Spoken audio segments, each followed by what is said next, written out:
¿Qué tal? ¿Cómo están? Bienvenidos a la redacción abierta. Son las 12:30 de la tarde o de la mañana. Son las 11:30 en la Comunidad Canaria. Hoy es jueves 4 de abril de 2019. Saben ustedes que hoy está, como ayer, como antes de ayer, y como hace ya casi 2 meses, el Tribunal Supremo está escuchando los diferentes testimonios que servirán para, dentro de algunos meses, esperemos que sea más pronto que tarde, porque esto se nos está haciendo larguísimo, los miembros del tribunal fallen con respecto al golpe separatista que se produjo en Cataluña en el otoño del 2017. Como les digo, hoy es un día en el que están desfilando frente al Tribunal Supremo miembros de las fuerzas y cuerpos de seguridad del Estado, puesto que los Mossos también son miembros y fuerzas de la seguridad del Estado. Es la 27ª jornada del juicio del Procés, en la que están, como les digo, declarando, por ejemplo, el comisario de los Mossos, Juan Carlos Molinero, pero también hasta 27 guardias civiles desfilarán hoy ante el tribunal. Ya les digo que desde hace ya algunas semanas son los testigos los que están compareciendo para procurar aclarar en fin, lo que ocurrió aquellos días y dirimir si aquel gobierno de la Generalitat tiene responsabilidad y hasta qué punto llega esa responsabilidad. Sedición, rebelión, en fin, estamos muy atentos, de hecho, y estaremos en directo con el Tribunal Supremo en algún momento de esta mañana, que saben ustedes que este programa de redacción abierta dura hasta las 2:30 de la tarde. Esto con respecto del juicio a los golpistas. Con respecto de las elecciones, que saben ustedes que se van a celebrar las elecciones generales el próximo 28 de abril, decirles que quedan apenas 10 días para que comience oficialmente la campaña y que los partidos van cerrando la agenda de sus caravanas electorales en las que los diferentes candidatos echarán el resto, sobre todo en aquellas provincias en las que se juegan los comicios del 28 de abril. Saben ustedes que por primera vez acuden a las elecciones 5 grandes partidos de vocación nacional y los 5 tendrán representación: Partido Socialista, Partido Popular, Ciudadanos, Vox, Podemos.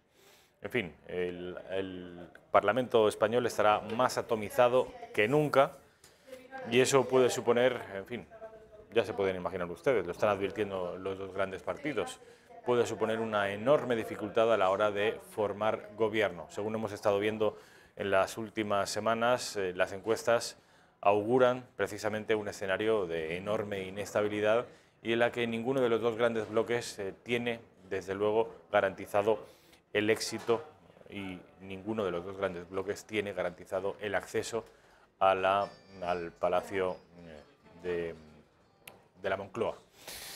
Vamos a abordar hoy asuntos diferentes de la política, como por ejemplo el que tiene que ver con nuestro primer invitado, que es José María Sánchez Galera. José María, ¿qué tal? ¿Cómo estás? ¿Cómo estamos?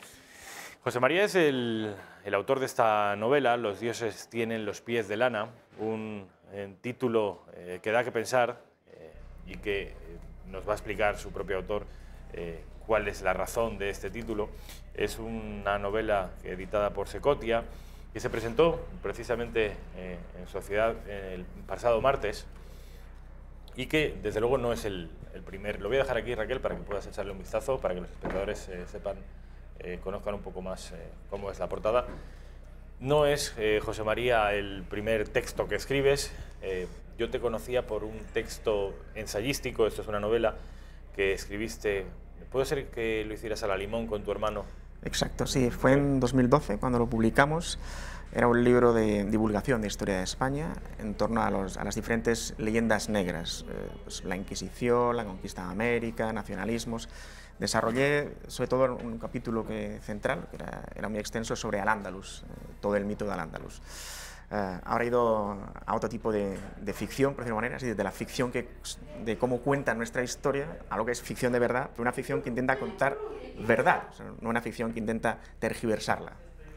Dice este libro que es un poco tarde, quizá da igual. Anoche soñé con Isabel. Ella vivía cerca, a 5 minutos andando, en una especie de dúplex o chalet pequeño. Quería verla. Ella celebraba una fiesta. Leyendo esto, uno puede hacerse la idea de que se trata de una novela de amor, ¿no? Efectivamente, el tema principal es una historia de amor. David e Isabel son dos nombres muy intencionales. David es aquel gran rey judío, Isabel es aquella gran reina católica. Entonces, evidentemente, como el libro está situado en una época que es la nuestra, que es una época de desarraigo y de descreimiento, he entendido que tenía que mostrar cuáles eran las raíces y cómo esas raíces se han perdido, o cómo la falta que tenemos, o que el libro entiende, esa especie de falta de referentes que tenemos en la actualidad. Hablamos desde, como se dice, la España vaciada, es decir, nos hemos olvidado del pueblo, de las tradiciones de nuestros abuelos, pero también de la tradición clásica, no solo gentil, sino judía y cristiana, y al final todo eso nos impide conocernos a nosotros mismos. Hablabas de la divulgación de la historia de España, y aparte estos días tenemos una noticia de que el gobierno está empeñado en decir que la primera vuelta al mundo no era de España. Es decir, hay un intento deliberado que además refleja precisamente esa hostilidad a las raíces, y es en esa época en la que vivimos. Entonces, por eso los dos personajes tienen estos nombres. Uno es un nombre judío, otro es un nombre católico. Habla de dos raíces que son muy importantes. El título, háblanos del título. ¿Por qué los dioses tienen los pies de lana? El título lo he cogido de un pasaje del Satiricón de Petronio, que es una especie de novela picaresca de hace casi 20 siglos, que tiene bastante similitud con nuestra época, porque en el contexto en que sale esa frase, los dioses tienen los pies de lana, es una especie de banquete bastante, en fin, desaforado, que dan unos nuevos ricos, y es una época en que los nuevos ricos son los que tienen todo el poder económico, son los que ascienden rápido, mientras que los que han venido de familias de toda la vida están empobrecidos. De modo que los dos protagonistas del Satiricón, para poder comer o poder cenar, tienen que colarse en fiestas de nuevos ricos y estar ahí como tomando canapés. Entonces, uno de los que acude a esas fiestas dice: llevamos un tiempo con malas cosechas, no llueve. Hoy en día hablamos del cambio climático, que si tenemos un invierno muy cálido, y si por culpa de que no llueve, pues eso, tenemos malas cosechas. ¿Y todo a qué se debe?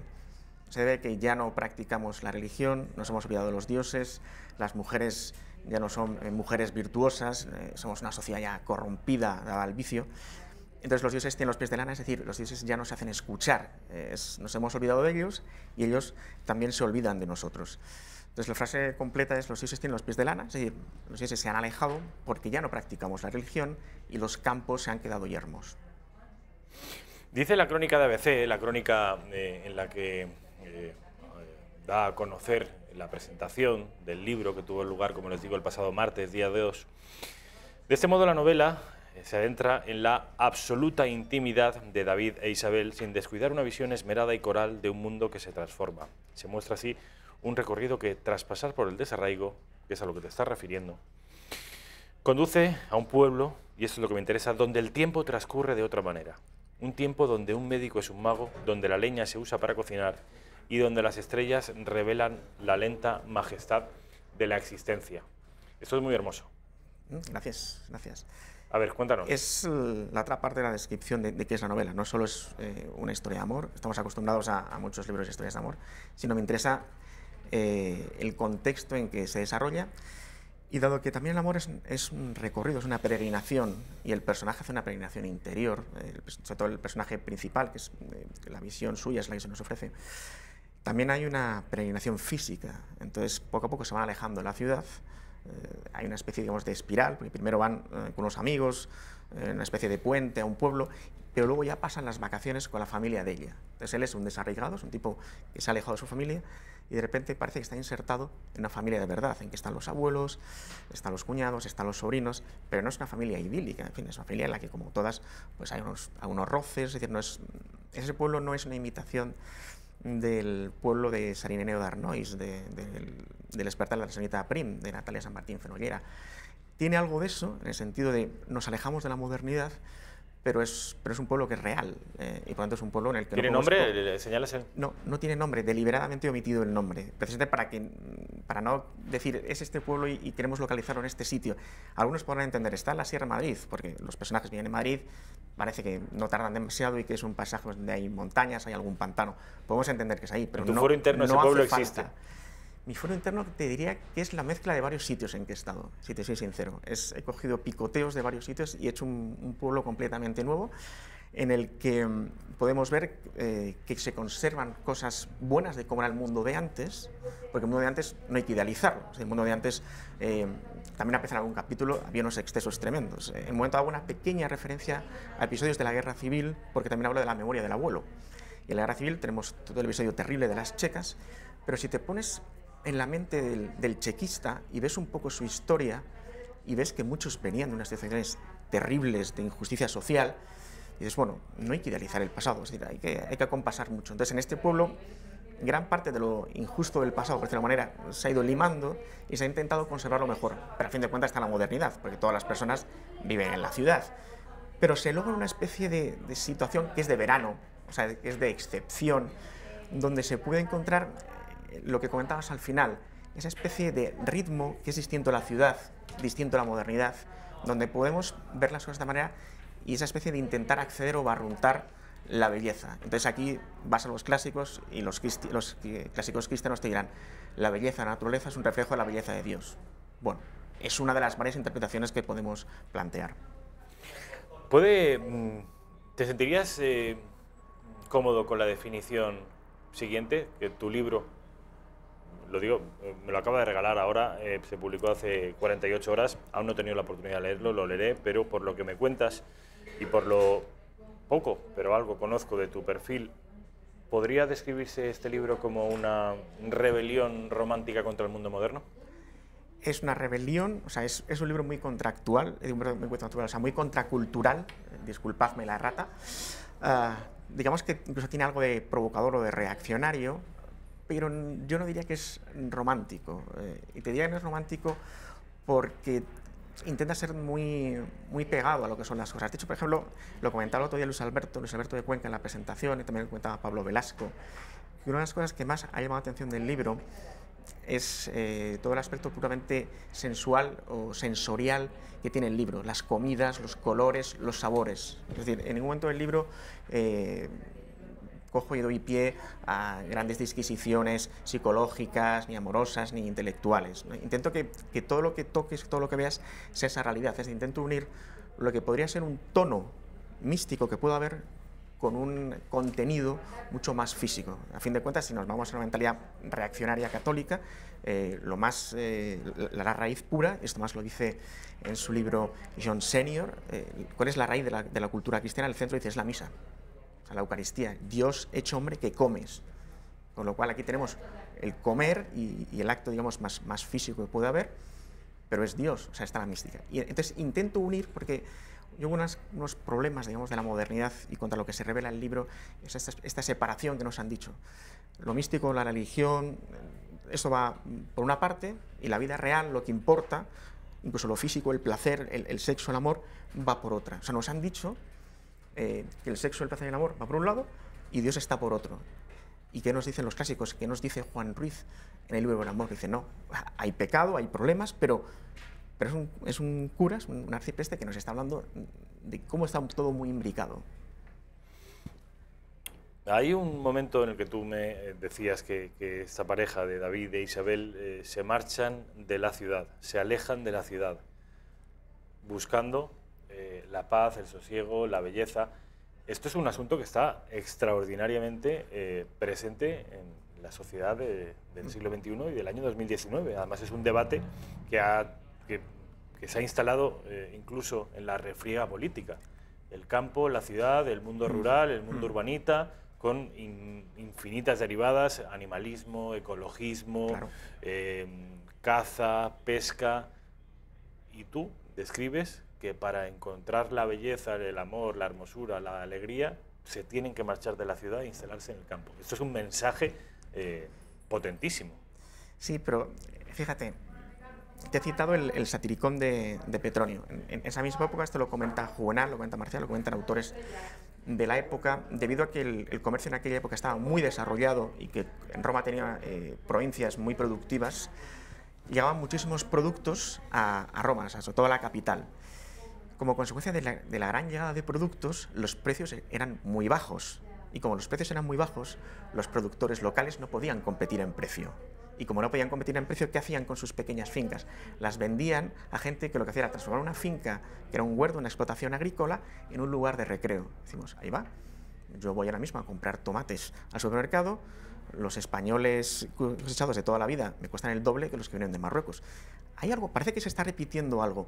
Sin embargo, a veces vamos al campo con la idea de turismo rural. Es decir, vamos con una idea idealizada. Como hemos perdido el contacto real con el campo, surge la deriva, digamos, del ecologismo más extremo, que como de verdad desconoce el campo, cree que el campo es idílico. Y yo lo que piensa que los animales son todos fantásticos y... Cuando uno conoce el campo se da cuenta de que el único tópico real sobre los animales es el de las ovejas, que son de verdad mansas, pero a más no poder. O sea, te asombra la mansedumbre de una oveja. Pero uno va al campo y dice, qué bonita las vacas, qué bonitas son las vacas. Te acercas, las vacas te empiezan solo a mirar y dices, bueno, mejor no me acerco tanto por lo que pueda pasar. O sea, en el campo hay mosquitos, hay enfermedades, todo huele... Es un contexto hostil, en realidad. Mira, es interesante el contexto. La naturaleza, como tal, la naturaleza salvaje es hostil.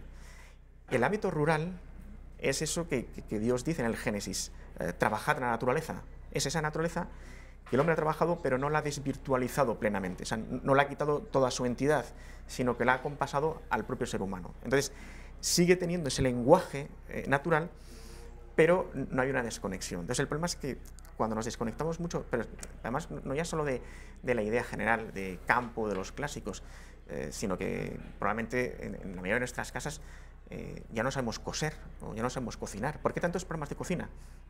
Porque además es curioso, vamos a ver cómo cocinaban las abuelas. ¿Qué pasa? No has aprendido de tu abuela, no has aprendido de tu madre. Es muy curioso. Es decir, ahí es donde está esa ruptura. Cuando no has conocido el origen, tiendes a ir al campo con una idea muy preconcebida. He tenido la suerte de poder tener esa cercanía desde pequeño. Yo compartí muchas temporadas con mis abuelos. Entonces el lechero venía con el cántaro por las mañanas a vender la leche a mi abuela. Mi abuela salía con la olla, estas ollas de acero esmaltado que eran por fuera color teja.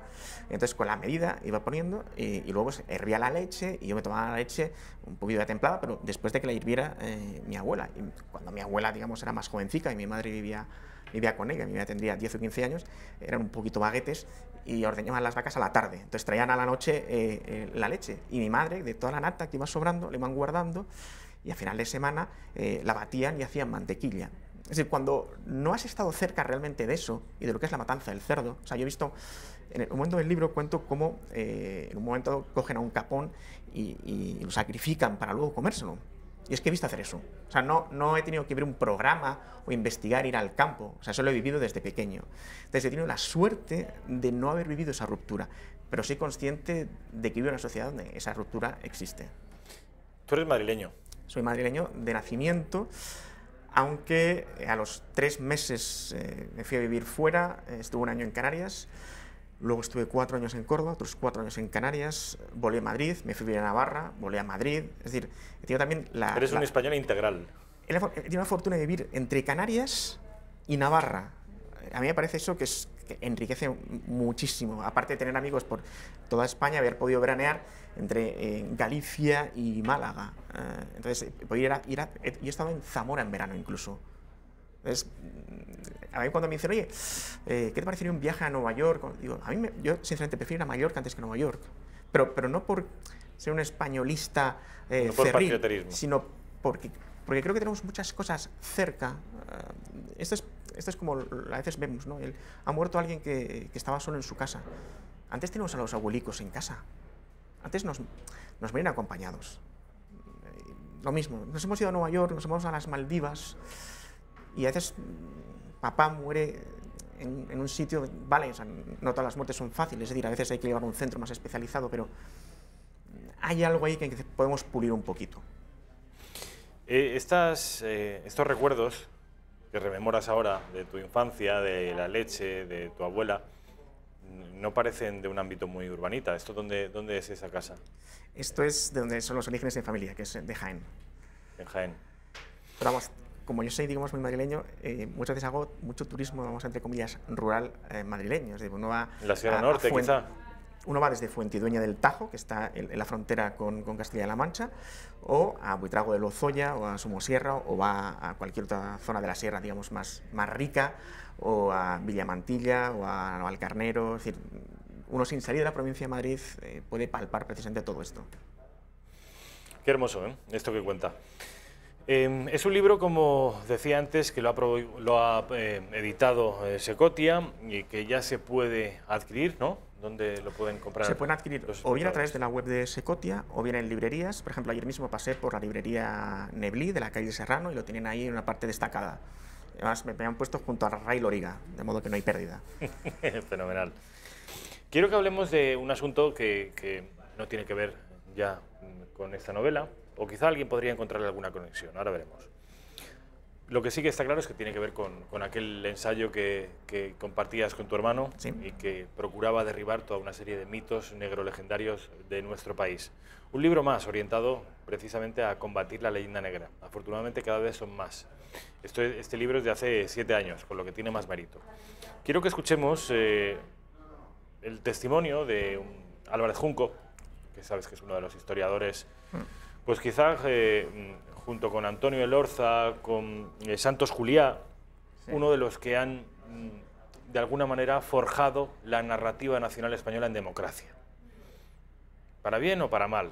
A mí me da que más para mal que para bien. Sea como fuere, este señor, Santos Juliá, da una visión respecto de la primera vuelta al mundo que hizo nuestro país junto con Portugal, y, para asombro de todos, contradice las tesis de la Real Academia Española de la Historia, unas tesis que advertían de la exclusiva nacionalidad española de esa gesta, y dice que en el mejor de los casos es una gesta compartida con los portugueses y que España ni siquiera existía. Vean.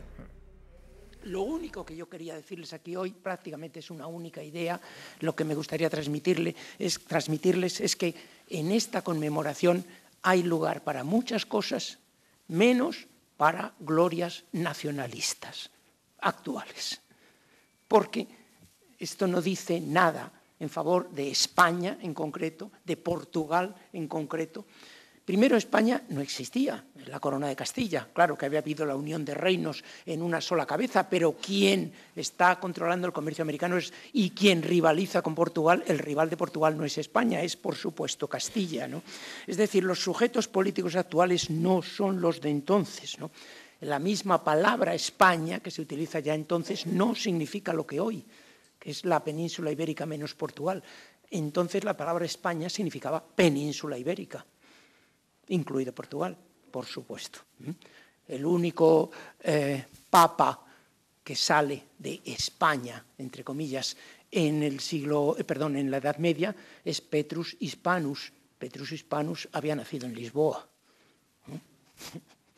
En términos actuales no era un español técnicamente. Es decir, las palabras, incluso cuando existen las mismas, no significan lo mismo que ahora. Tú fíjate la diatriba que despliega con la única intención de retirarle la condición de española a la gesta. Sí, aquí hay 2 o 3 aspectos que confluyen. Uno es el aspecto, digamos, voluntarista que hay detrás del concepto de historia de España. Y que Álvarez Junco lo está diciendo de manera bastante clara. Es decir, lo que hay que reconocerle es la manera tan explícita como él lo plantea. Él niega a España mientras no sea una entidad jurídica específica, que además todos dicen que aparece en el siglo XIX. Quieras que no, hay una cierta osadía en decir que España nace en el siglo XIX. Pero hay una coherencia con el planteamiento de fondo que tienen, que es un planteamiento voluntarista. Una nación solo existe si las personas que la integran están de acuerdo en que esto funcione así. Es la justificación del nacionalismo catalán o del nacionalismo vasco, a fin de cuentas. Y por lo tanto, si lo que quieren es negar el nacionalismo catalán o el nacionalismo vasco, el separatismo, no tienen nada a lo que asirse, porque dicen, bueno, al final es puro voluntarismo, que estemos de acuerdo o no estemos de acuerdo. En el libro hablo de que existen las raíces, existe la tradición, que no es algo que nos determine, que nos cierre, en que estemos ahí constreñidos. Es plástica. Gregorio Luria ha publicado hace poco La imaginación conservadora. Es un libro muy aconsejable, le explica todo perfectamente. Vivimos un mundo que es de segunda mano, que hemos recibido, lo podemos ir mejorando, conservando. Y dice, es mejor en la medida posible dejar las cosas como nos las han dado. Mejorar un poco, ¿vale? Pero como dice él, con dejar la nave que más o menos siga a flote, con eso ya tenemos bastante que hacer, ¿no? Bien, pues a fin de cuentas lo que hay un planteamiento es, ¿somos lo que hemos recibido de nuestros padres o somos lo que nosotros hoy decidimos que queremos ser? Ese es el conflicto que hay. Yo aquí te voy a ir a Marcial, lo he citado antes a Marcial. Marcial nace en Bílbilis, las ruinas de Bílbilis están cerca de Calatayud, actual provincia de Zaragoza, y él tiene varios poemas dedicados a España. De ahí el gentilicio de bilbilitano. Efectivamente. Entonces, él, en esos poemas dedicados a España, en que muestra que ama a España, es decir, no son poemas cuya interpretación pueda dar pie a que, bueno, esto no es exactamente así, no, son muy explícitos y son repetidos esos poemas. Te habla de Tarragona, te habla del Tajo, te habla de Cádiz, te habla de Córdoba, te dice la patria de Quintiliano, Quintiliano es de Calahorra, la actual provincia de La Rioja, y te habla de la Córdoba de los Séneca. Entonces, hombre, cuando alguien se está identificando tanto con una especie de patria, y además él está muy orgulloso de su identidad celtíbera. Esto es muy interesante porque él se basa mucho en Catulo, que es como su gran antecedente. Es como para él el autor que le sirve para ir sabiendo qué es lo que tiene que hacer. Catulo desprecia mucho a los celtíberos hispanos, ¿no? Porque entendía que eran rudos, eran toscos, y él dice, estoy orgulloso de ser un celtíbero rudo y tosco, lo dice en su poesía. Es el único que lo contradice a Catulo es en reconocer ese tipo de orgullo. Entonces dices, ¿la España de Marcial es la España actual? No, porque la tradición va cambiando, o sea, porque todo es plástico, pero ya hay algo ahí que en lo que entendemos que existe un mínimo de identidad. De hecho, durante la antigüedad tardía, hablamos siglos IV, V, VI, en España la datación que se usa es una datación absoluta que es lo que se denomina de la era hispánica, que se basa en el año 38 a.C., que es cuando Augusto instituye unos impuestos en España porque entiende que ha pacificado toda España. Entonces, bueno, cuando en el siglo V o VI hay unos que para decir en qué año estamos no te hablan ya del año del cónsul o del año del reinado de tal emperador, sino que te hablan del año tal de la era hispánica, y ese sistema de datación dura en Castilla hasta el siglo XIV más o menos, hombre, yo creo que negar la identidad de España gratuitamente y decir que el siglo XIX no existe, entiendo que es discutible el contenido, pero que exista ese concepto, a mí me parece un poco absurdo. O sea, es no leer a Isidoro de Sevilla, es no leer ni siquiera a Prudencio, que es un autor dirá, bueno, sí, tardío. pero se referían a un concepto geográfico, no político, ni siquiera cultural. Pero es que Marcial te está hablando de personas que hacen cultura, como son Quintiliano, como son Séneca, como es Lucano. O sea, te está hablando de personas que realmente dan cultura, y te está hablando más de una entidad específica. Te dicen, nosotros tenemos nombres, porque como somos celtíberos, nuestras poblaciones tienen nombres que suenan raros. Cuando Trajano va a Roma se ríen de su acento. Mira, hay bastantes aspectos en que determinan que ahí hay una serie de rasgos que no son exactamente los actuales. Evidentemente, las naciones se van transformando porque son procesos históricos. Pero cuando tú ves una loa a España de San Isidoro de Sevilla, cuando tú ves que Prudencio, que también es un autor de la antigüedad tardía, dedica básicamente a mártires españoles casi todos sus poemas sobre mártires cristianos, y cuando ves que habla de nuestra Zaragoza o nuestra Mérida, dices, hombre, hay una identificación algo de que ya existe. nacional en el sentido moderno.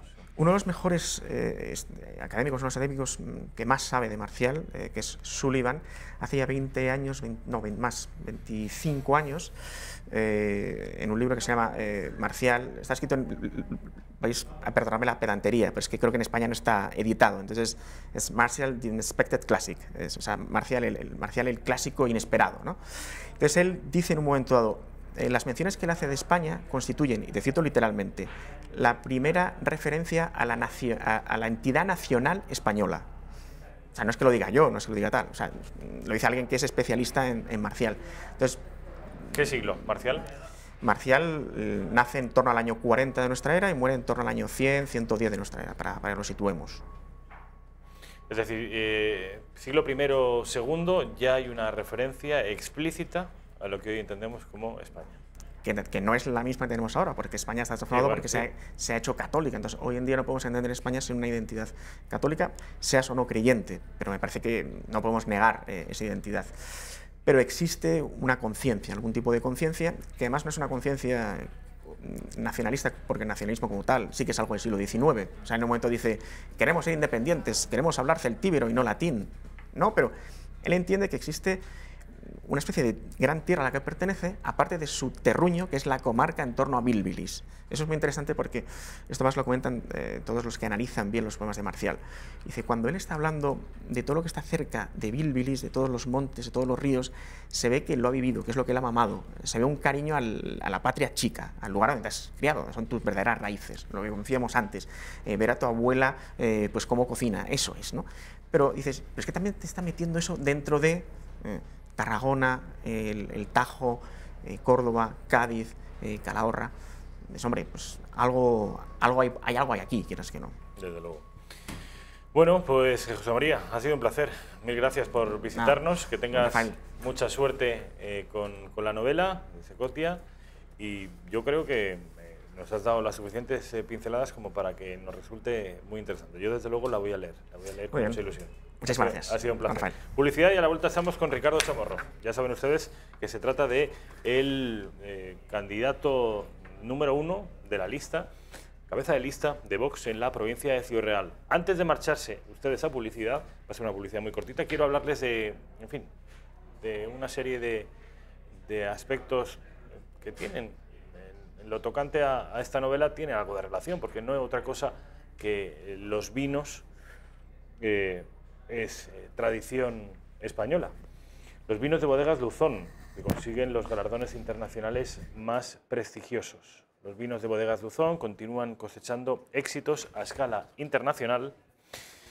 Altos de Luzón, en 2016, acaba de alzarse con el Bacchus de oro y Luzón Colección Crianza con la medalla de plata en uno de los certámenes vitivinícolas más importantes del mundo.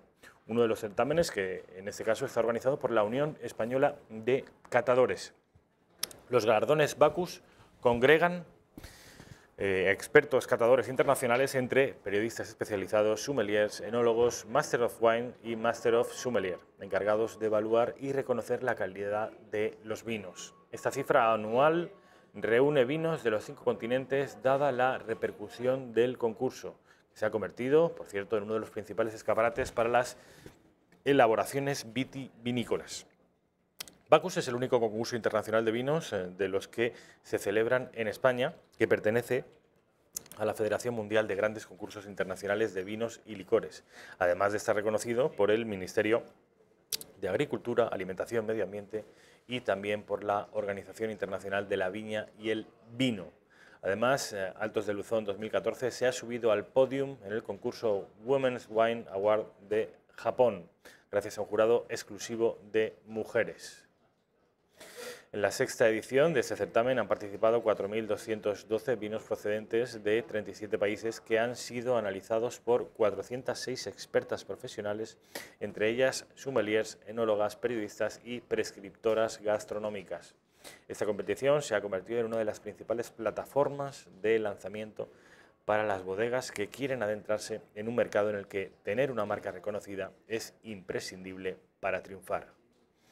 Estos premios tienen mucha importancia porque colocan a Bodegas Luzón en puestos inmejorables en el panorama internacional, señala el director general de Bodegas Luzón, Francisco Martínez, quien ha añadido que para nuestra organización lo más importante es que se está reconociendo nuestro trabajo en la mejora constante de la calidad de los vinos que elaboramos.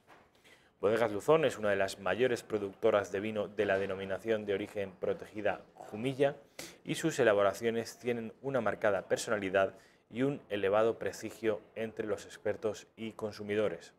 La bodega gestiona más de 1.200 hectáreas de viñedos que permiten obtener excelentes uvas con las que se elaboran vinos elegantes, afrutados y amables, cada vez, por cierto, mejor posicionados en el mercado, como demuestran estos reconocimientos por su esmerada elaboración e innovación. Ahora sí, nos vamos a marchar a la publicidad y a la vuelta estaremos con Ricardo Chamorro Delmo, abogado, analista político y desde hace un par de semanas el cabeza de lista del partido de Santiago Abascal, de Vox, en la provincia de Ciudad Real. Muy probablemente tendremos a Ricardo Chamorro en el Congreso de los Diputados, después de la publicidad.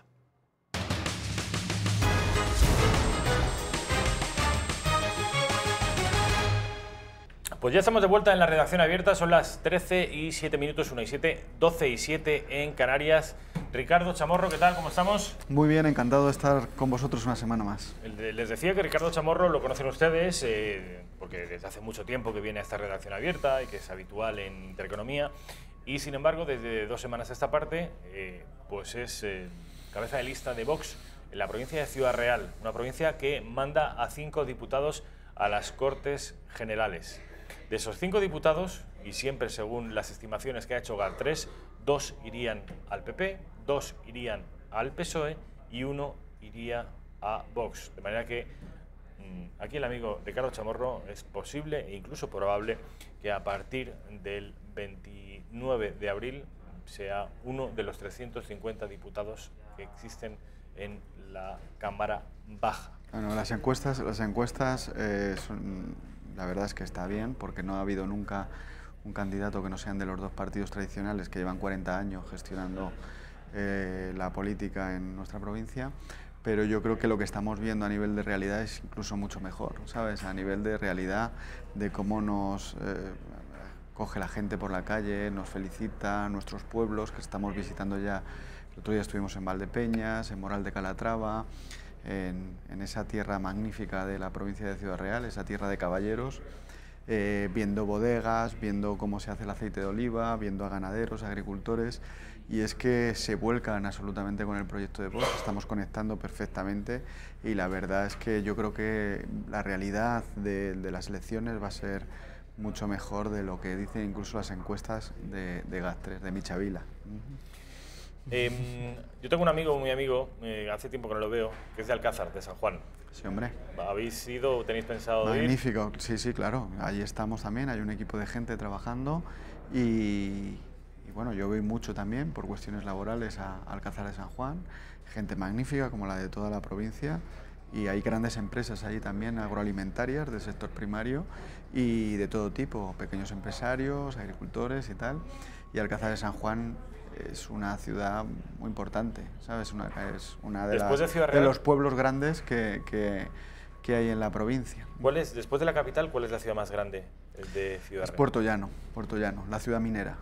La ciudad minera en la cual, pues, sabes que ahí hay una refinería de Repsol, así ha habido pues, mucho tiempo, se ha trabajado allí en el tema minero, y tiene miles de habitantes y es una ciudad muy emprendedora también, de gente muy trabajadora, y bueno, pues toda esa comarca también es fundamental. Está muy cerca de Ciudad Real, bueno, está cerca de Ciudad Real, siempre ha habido cierto pique desde el punto de vista deportivo entre Ciudad Real y Puerto Llano, pero en Puerto Llano, ya te digo, hay gente magnífica también, como en toda la provincia, muy trabajadora, muy emprendedora, y hay grandes empresas. Ciudad Real, Puerto Llano y después ya vendrá Alcázar, quizá, ¿o no? Está Ciudad Real, Puerto Llano, las grandes ciudades también, la comarca de La Mancha, tenemos a Tomelloso, tenemos también Campo de Cristana, tenemos Alcázar de San Juan, tenemos Villarrubia de los Ojos, Almadén, que también es ciudad minera, y además tú tienes vínculos con Almadén. Toda la familia por parte de padre son de Almadén, pero todas son de Almadén. Te iba a preguntar ahora por Almadén, que también que en el pasado fue una ciudad más importante, pero que sigue siendo una de las ciudades grandes de la provincia, ¿no? Es una ciudad importante, lo que pasa es que, bueno, luego ya no sé, ya se dejó de explotar la mina, y ahora mismo pues es una ciudad desde el punto de vista turístico muy bien y muy buena, y también pues hay... La única plaza de toros hexagonal del mundo. Hexagonal, exactamente. Y también, bueno, pues se tienen que buscar alternativas para toda esa comarca, porque efectivamente hay una brecha a nivel de infraestructuras en la provincia con respecto a otras provincias. Es una provincia muy extensa, eminentemente rural, y... Precisamente sobre eso te quería preguntar, porque sabes que el asunto, lo hemos estado hablando también con Sánchez Galera hace unos minutos, este asunto, este debate está, afortunadamente, para provincias como la tuya, está encima de la mesa, porque esto lleva ignorándose desde hace mucho tiempo, y quizás ha sido Vox el que ha puesto en la agenda mediática y en la agenda pública el debate del mundo rural y todo lo que conlleva en cuanto a tradiciones, tradiciones cinegéticas, en fin. Sí, bueno, el mundo rural ha sido el gran olvidado de los partidos establecidos, de la política, del poder establecido. Yo creo que provincias como Ciudad Real han sido en cierta manera olvidadas. Yo creo que muchas veces se han preocupado más de la política del regate corto, de llegar a acuerdos precisamente con los nacionalistas, eso lo hemos visto, con los separatistas, bueno, más bien yo les llamaría secesionistas o separatistas, porque, bueno, y entonces pues sus votos han costado caro y el dinero en infraestructuras se han ido a determinadas regiones, pero se han olvidado pues algunas como Ciudad Real. Ni siquiera hemos sido capaces, los dos grandes partidos han sido capaces de mantener un proyecto tan importante para la cohesión de España como es el Plan Hidrológico Nacional, que efectivamente sí que lo impulsó el Partido Popular en un inicio, luego lo derogó el Partido Socialista Obrero Español y luego el PP de Rajoy pues no impulsó absolutamente ningún tipo de alternativa, y eso ha dejado en la estacada a miles y miles de agricultores, y también hemos perdido una oportunidad fundamental para estructurar nuestra nación, ¿no? Las infraestructuras son muy importantes y sobre todo para el medio rural, pero es que aparte de la provincia de Ciudad Real, bueno, podría hablar mucho de la provincia de Ciudad Real, pero como tenemos que hablar también en estos para toda España, y nosotros tenemos un proyecto único para España, podemos hablar también de Murcia, podemos hablar de Extremadura, donde hemos visto incluso vídeos donde las vías férreas son absolutamente impresentables porque no se está invirtiendo en infraestructuras. Y bueno, pues como hemos visto que los grandes partidos lo que se han dedicado es a negociar sus apoyos en el Congreso, incluso hemos podido ver que Pedro Sánchez ha llegado a pactar pues en función de lo que se aporta en el PIB, en el Producto Interior Bruto, por parte de las comunidades autónomas, así tienen que revertir las infraestructuras en las comunidades autónomas. Eso es absolutamente absurdo, ¿no? Porque cuando tú tienes un proyecto para España, lo que tú entra en la bolsa única lo tienes que invertir para cohesionar un proyecto nacional. Por lo tanto, en las provincias que son más pobres, o en las regiones que son más pobres, tendrás que invertir más dinero para que haya unas infraestructuras y para que funcionemos de una manera global y seamos un país fuerte en una época como es el momento en el que vivimos de la globalización. Por lo tanto, el planteamiento que hizo, por ejemplo, el Partido Socialista y Pedro Sánchez es que como las empresas del IBEX 35, muchas están en la diagonal de Barcelona y se invierte muchísimo del Producto Interior Bruto Nacional por parte de la Comunidad Autónoma de Cataluña, por lo tanto, las inversiones tendrían que ir cerca de un 18% precisamente a autonomías que son ricas. Por lo tanto, la brecha cada vez es mayor. Es decir, ese planteamiento además está en contra de cualquier criterio de equidistribución.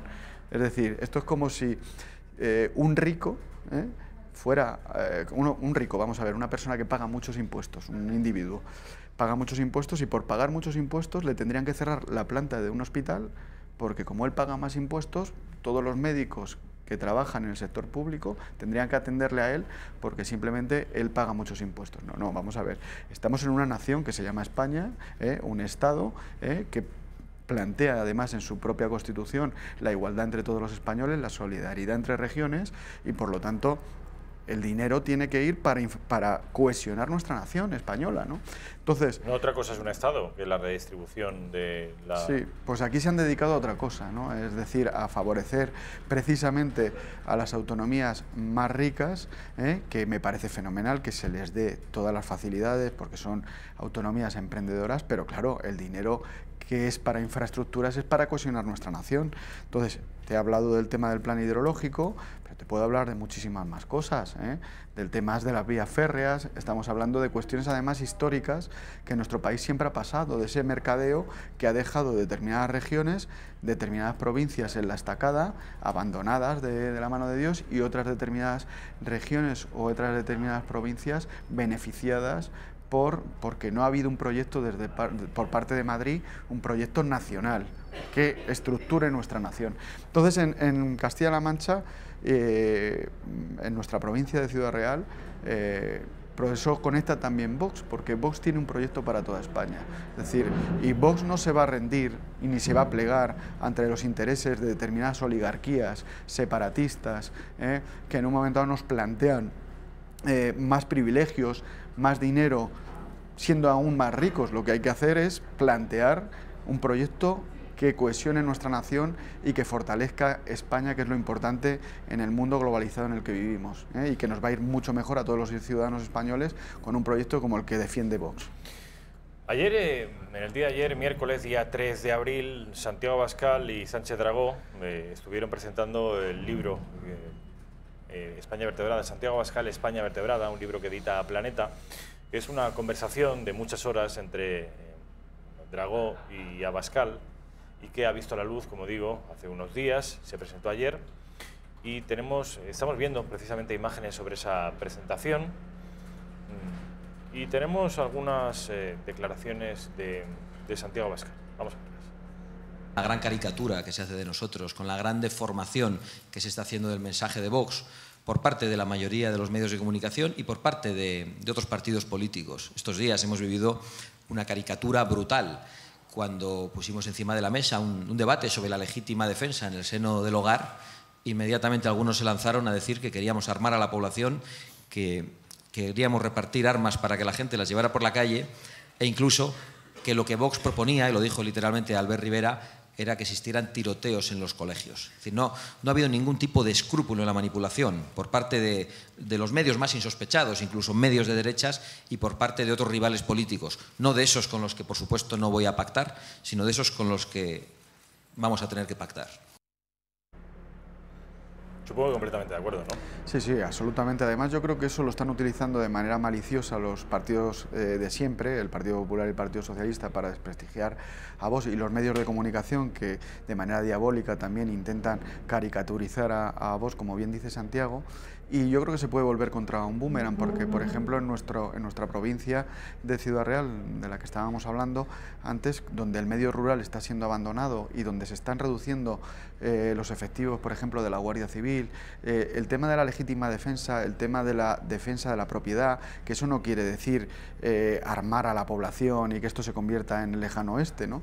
Pero que tú puedas defender lo que es tu familia, lo que es tu propiedad, lo que tú has trabajado con el esfuerzo, levantándote todas las mañanas a las 6 de la mañana, como muchísimos agricultores y ganaderos de la provincia de Ciudad Real y del resto de España, pues eso realmente se puede volver contra un boomerang. Yo entiendo que determinadas élites políticas que de café pues dicen vamos a utilizar esto para caricaturizar a Vox. Yo creo que la gente real, a la gente que vive en la España real, la gente que vive en nuestros campos, que están siendo abandonados por parte de estos políticos de siempre, que son los de siempre, porque es que no hay más que ver los carteles de los políticos que se están presentando, por lo menos en la provincia de Ciudad Real y en el resto de España, pues esos políticos pues pueden caricaturizar, pero la realidad es que efectivamente los españoles lo que quieren es por lo menos tener la seguridad de poder defender de manera clara y concisa pues a su familia, a su propiedad, a lo que es su trabajo. No quiere decir esto, por supuesto, que haya que pegar un tiro a nadie, evidentemente, pero que haya un partido que defiende la propiedad de manera real, que hay un partido que se preocupa precisamente por las agresiones constantes que está habiendo y por gente que por defenderse las han metido varios años en la cárcel simplemente por defender a su familia, porque entraron una serie de maleantes que querían violar a su familia, querían agredir a sus familias. Pues me parece que, te vuelvo a repetir, que la verdadera España, y por eso se están llenando todos los actos de Vox, todos los argumentos de los medios del poder establecido y de los políticos de siempre se están volviendo contra ellos, porque la gente sí que nos comprende, nos entiende perfectamente, porque hablamos siempre en un lenguaje del sentido común. Me llama la atención ese lenguaje de sentido común al que apelas, porque es un lenguaje, es verdad que a Vox se le podrán criticar muchas cosas, pero no se le podrá criticar la transparencia en sus ideas. Incluso alguno le ha acusado de ser demasiado transparente, demasiado honesto a la hora de trasladar sus ideas. Se les entiende todo, son muy claritos en sus mensajes, muy rotundos, muy contundentes, todo lo contrario a, por ejemplo, la vicepresidenta del Gobierno, Carmen Calvo, que anteayer, creo recordar, estuvo presentando lo que a su juicio va a ser la conmemoración conjunta junto con Portugal, de la primera vuelta al mundo. El Cano Magallanes el Cano. Sabes que hace un par de semanas la Real Academia de la Historia estuvo elaborando un informe según el cual aquella vuelta al mundo, estoy hablando de diplomacia, pero ojo, la importancia de este asunto va mucho más allá de la diplomacia. La Real Academia de la Historia estableció que aquella gesta había sido no portuguesa y española, por supuesto en absoluto portuguesa, sino exclusiva y netamente española. ¿Qué ha hecho la vicepresidenta del Gobierno? Pues al objeto de congraciarse con los portugueses y de ir de la manita a la ONU para celebrar esta efeméride, ayer o anteayer dio una conferencia en la que, acompañada de Álvarez Junco, establecía un mérito conjunto entre los portugueses y los españoles.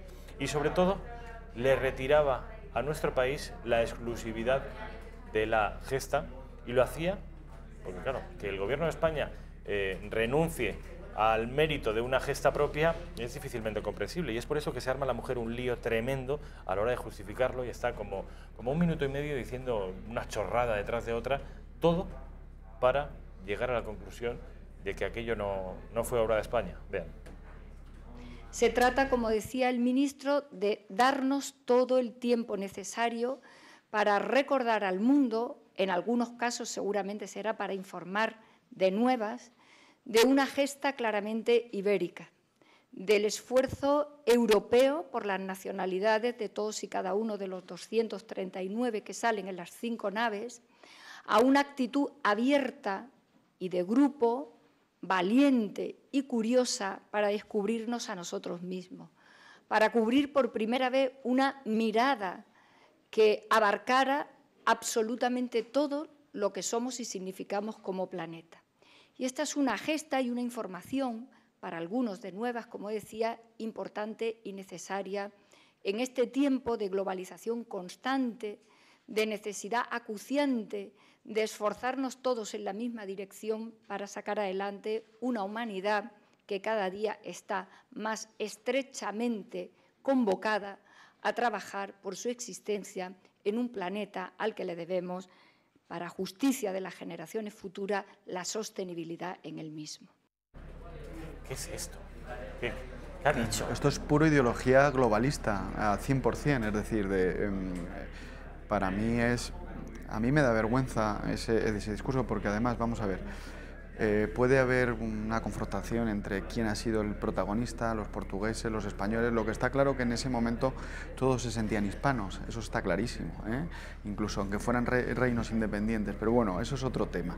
El acabar con hablar en esos términos de ibérico, de que los que estaban en esas naves pertenecían a distintas nacionalidades, es plantear un lenguaje absolutamente tergiversador con respecto a nuestra identidad como españoles, como nación, y una dirigente bueno, no me extraña que una dirigente del Partido Socialista hable en esos términos, pero a mí me da vergüenza, porque precisamente en la época de la globalización yo creo que la importancia de la cohesión y de la identidad de las naciones es muy importante para que tú puedas defender también derechos y valores en beneficio también de la humanidad, pero defendiendo lo que son las identidades y la diversidad del mundo a nivel de las naciones, la importancia de nuestra soberanía nacional. Es la mejor manera también de garantizar derechos a los ciudadanos españoles, y por lo tanto se ve que esta gente realmente están al servicio de unos intereses distintos que el de los españoles, están al servicio de intereses globalistas que no tienen en cuenta un principio básico de la democracia, que es la soberanía nacional, que es que los ciudadanos españoles son los dueños de su destino. Y precisamente por ser dueños de su destino quieren seguir siendo españoles y quieren que sus gobernantes les defiendan tanto desde el punto de vista político como también desde el punto de vista de su identidad. Nosotros como nación tenemos una identidad y por lo tanto esta mujer lo que quiere es vendernos una moto que nadie siente como españoles. Es decir, los españoles hemos sido conquistadores, hemos sido evangelizadores, hemos sido civilizadores a nivel histórico. Es cierto que, y ahora mismo eso hay que reivindicarlo también, porque es muy importante en nuestra cultura, tanto en toda Hispanoamérica y en el resto de Europa y en el mundo, y por lo tanto precisamente la globalización la podríamos aprovechar para que una nación fuerte como tendría que ser España pueda defender los intereses de todos, precisamente teniendo en cuenta nuestro orgullo como nación desde el punto de vista histórico. Yo creo que eso sería fundamental precisamente para crear puentes en Hispanoamérica entre Europa y Hispanoamérica a través de España, que es una nación europea, pero es una nación con una historia... Americana también. Americana, una nación europea, pero también americana, en gran medida. Bueno, es una nación geográficamente europea y con una identidad occidental, y evidentemente también hispanoamericana o americana, porque bueno, nosotros fuimos los que hemos civilizado e iniciamos todo lo que es la civilización occidental en América, Quiero que hablemos del sur y del norte, claro. La última pregunta que quiero hacerte tiene que ver con el separatismo catalán, porque Vox en gran medida fíjate ese, qué pelo tiene. ¿Qué te parece? Sí. Vox en gran medida se ha dado a conocer públicamente por su hostilidad radical al separatismo catalán. Y quiero que vean ayer el número 2 de los Mossos, el que fue el número 1 ya de los Mossos durante la aplicación del artículo 155, Ferran López, cómo reconoce que en una conversación con Carles Puigdemont, a la sazón presidente de la Generalitat, este le dice que si detecta algún conato de violencia, Puigdemont iba automáticamente a declarar la secesión. Sí que recuerdo que el señor Puigdemont dijo que si se producía este escenario que nosotros preveíamos, él en ese mismo momento declaraba la independencia. ¿Así lo dijo? Así lo recuerdo perfectamente, sí. Yo creo que es una frase que recordamos todos perfectamente porque es difícil de olvidar. Yo la primera parte sí que no le puedo poner exactamente palabras, porque no recuerdo si fue violencia, si fueron desórdenes públicos, pero sí que el escenario que dibujásemos, que estábamos dibujando, se producía, la reacción iba a ser esta. ¿Qué te parece? Bueno, yo señalarte que lo que me has comentado antes, nosotros estamos contra cualquier ideología que enfrente a los españoles, porque Vox yo creo que tiene un mensaje en positivo, y precisamente el separatismo o otras ideologías que intentan penetrar en la sociedad española y lo que quieren es dividirnos, es crear el conflicto, hay que combatirlo, Vox lo combate, y evidentemente el separatismo, el secesionismo lo combatimos, y de hecho somos la acusación popular en ese juicio que hemos estado viendo. Y en muchos otros. Pero bueno, es evidente lo que ya se está poniendo sobre la mesa, que el secesionismo pues hizo una declaración de independencia y va por todas. Otra cosa es que luego no les saliera bien la jugada, porque los resortes del Estado al final, o España, la idea de España y el Estado son más fuertes que sus locuras secesionistas. Pero evidentemente iban a por todas. ¿Qué va a hacer Vox para revertir la situación? El golpe parece que a nivel jurídico se paró, pero eso no significa que el problema se haya vencido. ¿Cuáles son las medidas de Vox para acabar con el separatismo? Hombre, Vox ante todo lo que va a hacer es, ya lo ha dicho en varias ocasiones, todo aquello que ataque la unidad de la nación española, que ataque nuestro Estado de Derecho, que ataque nuestra Constitución de una manera abierta y clara, como son todos estos partidos separatistas, vamos a instar la ilegalización de los partidos separatistas. Eso lo ha dicho Santiago Abascal en varias ocasiones. Nosotros queremos reilusionar también a todos los españoles en este proyecto, y también, por supuesto, a los de esa región tan española como es la región catalana.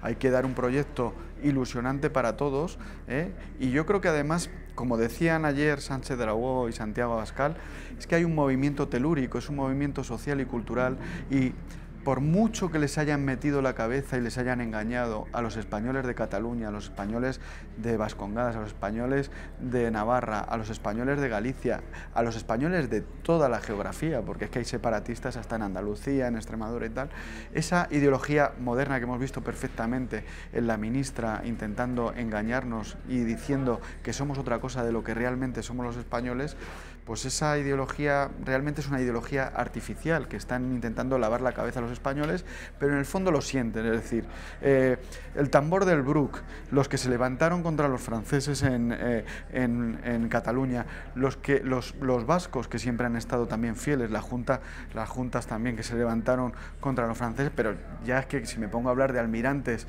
de todo el Cantábrico, y de marinos y de vascos que han estado en la evangelización, en la civilización hispana, extremeños, castellanos, nos podemos liar aquí a hablar de todas las regiones, pero es que lo sienten en el alma, es decir, entonces, en el momento que esa energía telúrica que se está despertando en todos los actos de Vox, en todo ese patriotismo, en todo ese movimiento social y cultural, arrastrará toda esta mentira, esta mentira, y al final todo el mundo se volverá a ilusionar con su verdadera identidad catalana, que por lo tanto tiene que ser española, con su verdadera identidad vasca, que por lo tanto tiene que ser española. Y por lo tanto, yo creo que en el momento que tendremos muchos enemigos, nos están insultando, están tergiversando, pero el pueblo español en muchísimas ocasiones a nivel de la historia ha tenido lo mismo que está ocurriendo ahora. Se ha levantado el pueblo, las oligarquías han traicionado al pueblo, pero el pueblo se ha levantado y ha apoyado otra vez la reivindicación de lo que son, de su identidad, tanto cultural como política, Y esto está pasando ahora mismo. Yo creo que por mucho que nos intenten ignorar, por mucho que intenten tergiversar lo que somos y lo que queremos, al final el pueblo español tiene un sentido común y que conecta perfectamente con lo que dice Vox y además, y ya te digo, y van a conectar, y ese es el miedo que tienen las élites contra nosotros y los medios de comunicación del establishment. Ricardo Chamorro, gracias por venir a esta redacción abierta, sigue trabajando. Muchas gracias. Te deseo toda la suerte del mundo. Aún así, aún quedan algunas semanas para conocer el resultado de tu esfuerzo, de tu trabajo y del proyecto que representa Vox. Lo tendremos aquí a Ricardo todas las semanas hasta el día. Y yo quiero felicitar, Rafa, perdona, a Santiago Abascal por este proyecto, porque tú bien sabes que lleva luchando muchos años por un proyecto político, por España, sobre todo por España, porque no somos más que un medio, ¿no?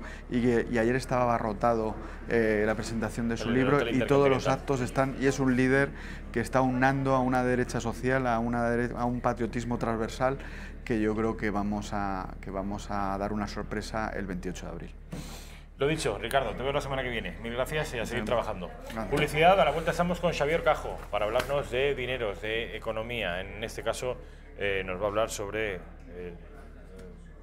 Florentino Pérez, Real Madrid. Para ver.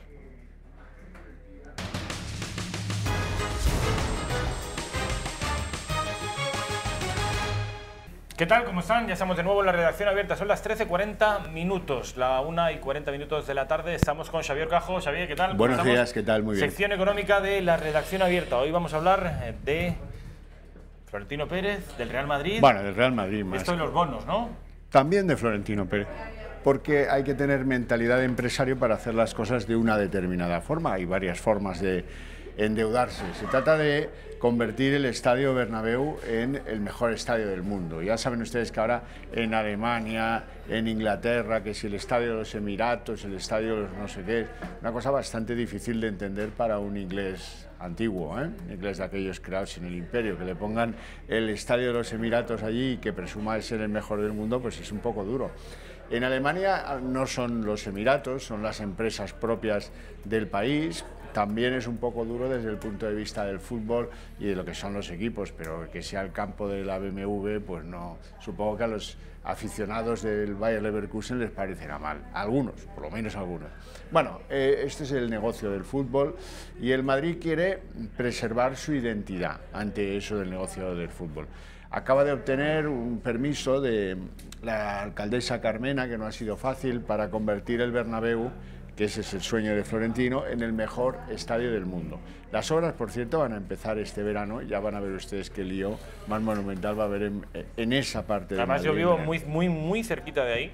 Claro. Vamos, que cada vez que hay partido no se puede aparcar. Y Raquel, mientras nos cuenta esto Xavier, vamos a ir viendo, por favor, colas del Bernabéu, porque es espectacular. Sería bueno que alguien comprendiera que una cosa es el estadio y otra cosa son los vecinos, y que están muy orgullosos de vivir ahí, pero hombre, el día que tienen un infarto es lógico que quieran que llegue la ambulancia a la portal de su casa y que los pueda evacuar al hospital con celeridad y sin ninguna dificultad. Bueno, dicho esto, que es de justicia, vamos a contar cómo lo va a hacer Florentino. Florentino necesita apenas una pequeña cosa, 575 millones de euros para convertir el Bernabéu en una especie de cajita o cajota, que parece la de un compact disc de los de antes, ¿verdad? Está entre eso y una polvera un poco grande, un poco gigante. No me diga usted que eso no es hermoso lo que estamos viendo. Yo no digo que no hemos entrado en eso. ¿A qué parece? No, parece una caja de compact disc con tapa, ¿no? Es un estadio a la altura del que ha sido el mejor club del mundo y de la historia. No, sí, estamos a favor, no se crea que no. Estamos a favor de la modernidad y del renovarse y de todo lo que convenga. ¿Cómo? Aquí vamos a lo importante. ¿Cómo lo va a hacer Florentino, que necesita esto que les he dicho, 575 millones de euros para construir el nuevo Estadio Bernabéu? Muy bien, pues ha decidido emitir bonos. ¿Dónde? En Estados Unidos. Atención, no en Europa. Se va a lo grande. ¿Por qué? Bueno, porque hay mayor tolerancia, porque la transparencia no es de tan enorme exigibilidad como en Europa, que te miran hasta los calzoncillos si es que emites bonos en esa cantidad. Pero antes, para los espectadores, ¿sabes? Tú sabes que a mí me gusta mucho que vayas, que seas didáctico. ¿Esto de emitir bonos? Sí. Bueno, el bono es una deuda a plazo. Tú me compras a mí un bono y yo te extiendo un papelito que dice el Real Madrid te debe, no Florentino, el Real Madrid te debe la cantidad que tú me has aportado, imagínate pues... yo te doy 1.000 euros. 100.000 euros, 100.000 ¿vale? euros. Venga, yo te doy unos papelitos de 1.000 euros cada uno, te daré 100, no te daré más, que dicen, por un interés anual de X, yo te devolveré dentro de 30 años este dinero que tú me prestas hoy. Luego hay un mercado de esos bonos, no te ata de manos 30 años, tú esos bonos una vez son tuyos, los has pagado, puedes vender con ese compromiso de rentabilidad, ese bono se lo puedes vender a otro, es como una mercancía más, no hay más problema. El tipo de interés, por cierto, en este caso es el 2,5%, Florentino, y aquí entra la picardía del que es empresario y está en estas lides y tiene que hablar con todos estos grandes líderes mundiales de las finanzas a propósito de ACS. Los ha emitido el mismo tipo que paga el Estado norteamericano por sus bonos. De manera que el elector americano gana lo mismo, pero invierte en otra cosa. Y le puede apetecer tener dinero invertido en Europa y le puede apetecer asociarse a la marca Real Madrid, que para los que están allí, para los hispanos, por ejemplo, es muy conocida, y para los no hispanos también, aunque con ciertas fases. Entonces, ¿qué va a hacer Florentino? De momento ha anunciado eso, ha utilizado unos bancos americanos y europeos. Entre los americanos destacan el Bank of America y el JP Morgan, dos bancazos de allí, y una serie de asesores, como son los despachos de abogados y de consultores Baker & McKenzie o los abogados Clifford Chance. Todos estos juntos, junto con algún actor europeo como Société Générale, que es francesa, o el Banco Santander, están apoyando a modo de, bueno, no digamos avalistas, pero sí recomendadores muy cualificados, esta emisión de bonos. ¿Qué ha sucedido? Así que el mercado se ha dado cuenta de que el Madrid necesitaba dinero, pues que han acudido gustosos a prestárselo. Razón por la que esa emisión de bonos, pocos días después de haber sido anunciada, está ya más que cubierta. Hay unas reservas para el momento en el que se puedan empezar a vender esos bonos que ya superan bastante esos 575 millones de euros que necesita el Madrid. ¿Qué sucede en estos casos? En estos casos lo que se hace es rigurosamente prorratear el dinero en correspondencia con la petición de bonos que se hizo en su día y se reparte con la mayor justeza posible para evitar que alguien se pueda sentir preterido o no elegido por la razón que sea. Y entonces se reparte esa emisión de bonos que no va a ser ampliada porque el Madrid quiere dar la idea de lo que es, de un club serio que hace las cosas pues, de manera muy seria, y lo sorprendente aquí es que se haya ido al mercado americano preferentemente, que se endeude en dólares, por tanto, y que lo haga con entidades básicamente todas las que he citado, menos Société Générale y Santander, norteamericanas. De modo y manera que esto pues, entra en una galaxia, aquí sí que... Universal. Sí, no, iba a decir aquello de galácticos, ¿no? Entra en conexión con los galácticos de las finanzas, cosa que está muy bien y es del todo lógica, y bueno, yo creo que hay que felicitar a Pérez en este caso porque ha sido, claro, cuando haces esto, crees que puedes llevarte a tu portería al gol, pero siempre hay un riesgo, ¿verdad? Hay un riesgo de incomprensión hacia lo que ellos llaman el soccer, hay un riesgo de incomprensión porque dicen, no, prefiero invertirlo en Tesoro Americano que en el Real Madrid Club de Fútbol, y por qué el efecto pues en la América WASP, blanca, en fin, votante de Trump, amiga del dinero, etcétera, etcétera, pues el fútbol europeo y el Real Madrid son un elemento muy lejano, una referencia... Casi exótico. Sí, un poco, pues la gente con cultura, viajada por Europa, sí que lo conoce, pero pues el ordinary people no. Pues ya saben ustedes, ese es el plan que tiene Florentino para lograr lo que están viendo. Eso que parece casi una nave espacial, el nuevo Santiago Bernabéu, que debería estar finalizado para el año 2022, dicen. Bueno, nave espacial también le pega, ¿eh? Desde luego. Yo estoy seguro, como dice Xavier Cajo, que conociendo al personaje tendrá éxito. Xavier, mil gracias, como siempre. Muy bien. Ha sido un placer. Quiero que vean ustedes una pieza de audiovisual, un spot de campaña del Partido Popular en el que intentan ridiculizar, lo consiguen a mi juicio, el Partido Socialista de Arnaldo Otegi, el Partido Socialista y Arnaldo Otegi con el siguiente vídeo, vean. En la Diputación Permanente de mañana, 2.400 millones el voto de Euskal Herria Bildu, el que representa a Marian. Decreto. Real decreto. Es el voto que inclina la balanza. Llevo 48 horas recibiendo un sinfín de llamadas del partido en el gobierno, preguntándome qué vamos a hacer. Que ahora mismo ya somos determinantes.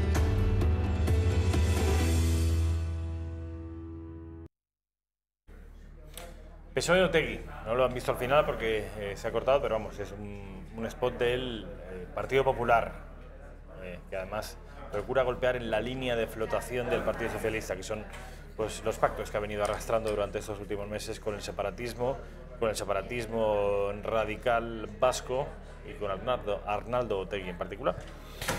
Miguel Gutiérrez Pérez, ¿qué tal? Rafael Núñez Huesca, muy buenas tardes. Muy buenas tardes. ¿Qué novedades nos traes hoy? Porque sé que tienes cosas. Hoy vamos a hablar, Rafael, de la memoria histórica, esta ley tan partidaria de un bando de la guerra civil y no tanto del otro, y que a mi juicio poca justicia hace a las cosas, ¿no?, que pudieron pasar, hechas cosas malas que pudieron pasar por parte de uno u otro bando. Y es que en la provincia de Córdoba, en Puente Genil, un colegio que llevaba desde el año 1911 llamándose Ramiro Maeztu, en honor pues, a este intelectual, a este escritor, crítico literario, ensayista y también teórico político, pues ahora han decidido por el Consejo Escolar, en virtud de esta ley de memoria histórica, cambiarle el nombre y que se llame Colegio Miragenil. Y claro, porque es que a su juicio Ramiro de Maeztu pues, era un franquista más, ¿no? Un franquista más. Y claro, hay que retirar todo aquel vestigio del franquismo de las calles y de las instituciones públicas de nuestro país, puesto que vivimos en una democracia. Es el argumento. Pero claro, bueno, y aquí te quiero hacer un inciso, Rafa, porque en el acuerdo que firmaron el Partido Popular y Vox para la Junta de Andalucía, para investir al gobierno, uno de los puntos era cambiar la ley de memoria histórica a ley de la concordia. Por ahora no se está haciendo mucho, ¿no? Se ve que pasan cosas así y sobre todo injustas, porque vamos a ver quién era un poco Ramiro de Maeztu, claro, ¿no? Vamos a ver, primero para ponerle cara, vamos a ver esa imagen y vamos a comentar un poco quién era, qué cosas hizo y qué posición política tenía sobre todo. Este fue Ramiro de Maeztu. Pues mira, este Ramiro de Maeztu, que es que Rafa, pues en los tiempos en los que vivía eran unos tiempos muy convulsos, recuerda que estamos hablando de la España que venía de aquel trance, de aquel, no sé, la tragedia del 98, ¿no? La llamaron, ¿no? Una España pesimista, una España en horas muy bajas y que no sabía muy bien ni siquiera dónde mirar, ¿no? Y luego, claro, ocurrió lo que ocurrió. Y con las ideas muy mezcladas, pero bueno, Ramiro de Maeztu lo que pensaba es que lo suyo sería una democracia en la que la gente se organizara en gremios. Es decir, según tú te dedicaras a una cosa u otra, de ahí saldría gente elegida para representar al pueblo según la profesión a la que te dedicases. Pero bueno, ya para ir dejando claro un poco, era demócrata, aunque bueno, luego, porque él sí que estuvo, por ejemplo, él sí que apoyó el golpe de Estado de Primo de Rivera, como hicieron todos los partidos menos los anarquistas, también hay que decirlo, porque la situación, la restauración que venía del año 1875 ya estaba acabadísima. Y claro, también los socialistas apoyaron. Efectivamente, todos los partidos menos los anarquistas. Necesitaban un cambio. Luego, claro, luego ya a lo mejor empezaron las disidencias una vez que ya empezó Primo de Rivera con su dictadura y dicta blanda a gobernar. Pero bueno, y eso él dentro de la dictadura de Primo de Rivera, él estuvo en lo que fue el gabinete para elaborar una constitución en la que intentó que se implantara esa idea de esta democracia gremial, por así decirlo, que él quería. Sin embargo, pues todo quedó en aguas de borrajas y no llegó a nada esa idea. Pero bueno, vamos a hablar un poquito más de él porque, para definirlo en un par de palabras, él era católico, él era patriota, corporativista, por lo que te acabo de contar, y tradicionalista. Y claro, en este régimen que fue la Segunda República, tan democrático como lo que quieren intentar ahora mismo, pues esto era inadmisible, como podía ser todas estas cosas, ¿no? Claro. Católico muchísimo menos, ¿no? Sí. Acabaron con 7.000 religiosos y muchos tantos más miles religiosos, personas que creían. Seglares, pero católicos. Exacto. Y claro, esto no podía permitirse y bueno, él era escritor y pues no estaba muy de acuerdo con lo que se hacía en la Segunda República, aunque él se presentó a las elecciones incluso, ¿no? Con el partido monárquico que se llamaba Renovación Española en el año 31 me parece que fue, y sacaron un escaño por Guipúzcoa. Pero claro, esto, como ya digo, no era una democracia como se nos quiere vender, sino que es que esto era lo que, pretendía ser un estado satélite al fin y al cabo de la Unión Soviética, ¿no? Porque estaban muy presentes en esa expansión internacional sus tentáculos, ¿no? Y claro, a todo el disidente, aunque fuera simplemente ideológico, aunque no fuera un disidente combativo violentamente, pues ya empezó en el año 31, ya lo metieron en la cárcel un tiempecito porque él dirigía la revista en Acción Española, una revista de derechas, y claro, como consideraban que esto era un medio no afín, un medio contrario, algunos lo tildaban de escritor traidor a la República, pues lo metieron en la cárcel un tiempo. Pero ya cuando la cosa se puso a poner bastante fea, ya la guerra civil estaba muy cerquita. De hecho, el golpe tuvo lugar en el año 17, empezó el levantamiento en Melilla el 17 de julio, si no me equivoco, sí, ¿no? Me parece que fue, sí, del 36. Pues el día 30, unos días después, a él lo metieron en la cárcel y unos meses después, el día 29 de octubre, lo ejecutaron. ¿Y por qué? Pues simplemente por eso, Rafa, porque por ser disidente, ideológico, nada violento, no participó en el golpe ni nada, simplemente por ser monárquico también, pues lo ejecutaron. Y claro, y esto también hay que decirlo, porque se dice, no, el único escritor, el único, digamos, intelectual que fue asesinado vilmente por el bando nacional fue, o por uno de los bandos fue García Lorca. Pero no, aquí también hubo un intelectual de derechas que simplemente por el hecho de pensar diferente, pues fue asesinado, porque como ya digo, no hizo nada. Y claro, esto de la ley de memoria histórica, pues también lo meten en el saco, ¿no? Y es que a la izquierda le gusta mucho todo lo que no les gusta, pues lo meten en el saco de la memoria histórica. Sin ir más lejos, Rafa, creo que no lo hizo en virtud de la ley de memoria histórica, pero Ada Colau le quitó una calle al almirante Cervera, almirante que luchó por España en la guerra de Cuba del año 98, y lo llamó facha. Facha, ya me dirás tú, en el siglo XIX, que esto no existía, quedaban como 30 años o 20 y tantos para que eso que llaman fascismo pues empezara a existir. Pero bueno, esto es lo que ocurrió y meterle en el saco de la memoria histórica me parece, la verdad, que se conoce poco la historia, ¿no? De la historia de Ramiro de Maeztu. Y claro, Kiko Méndez Monasterio, pues al ver esto, ha puesto un tuit que a ver si lo podemos ver ahora en pantalla. A ver, vamos a ver, que es el director del debate.es, colaborador de La Gaceta. Dice Kiko que retiran su nombre, de Ramiro de Maeztu, que nadie sepa que lo asesinó la izquierda y que les dijo a sus verdugos: vosotros no sabéis por qué me matáis, pero yo sí sé por qué muero, para que vuestros hijos sean mejores que vosotros.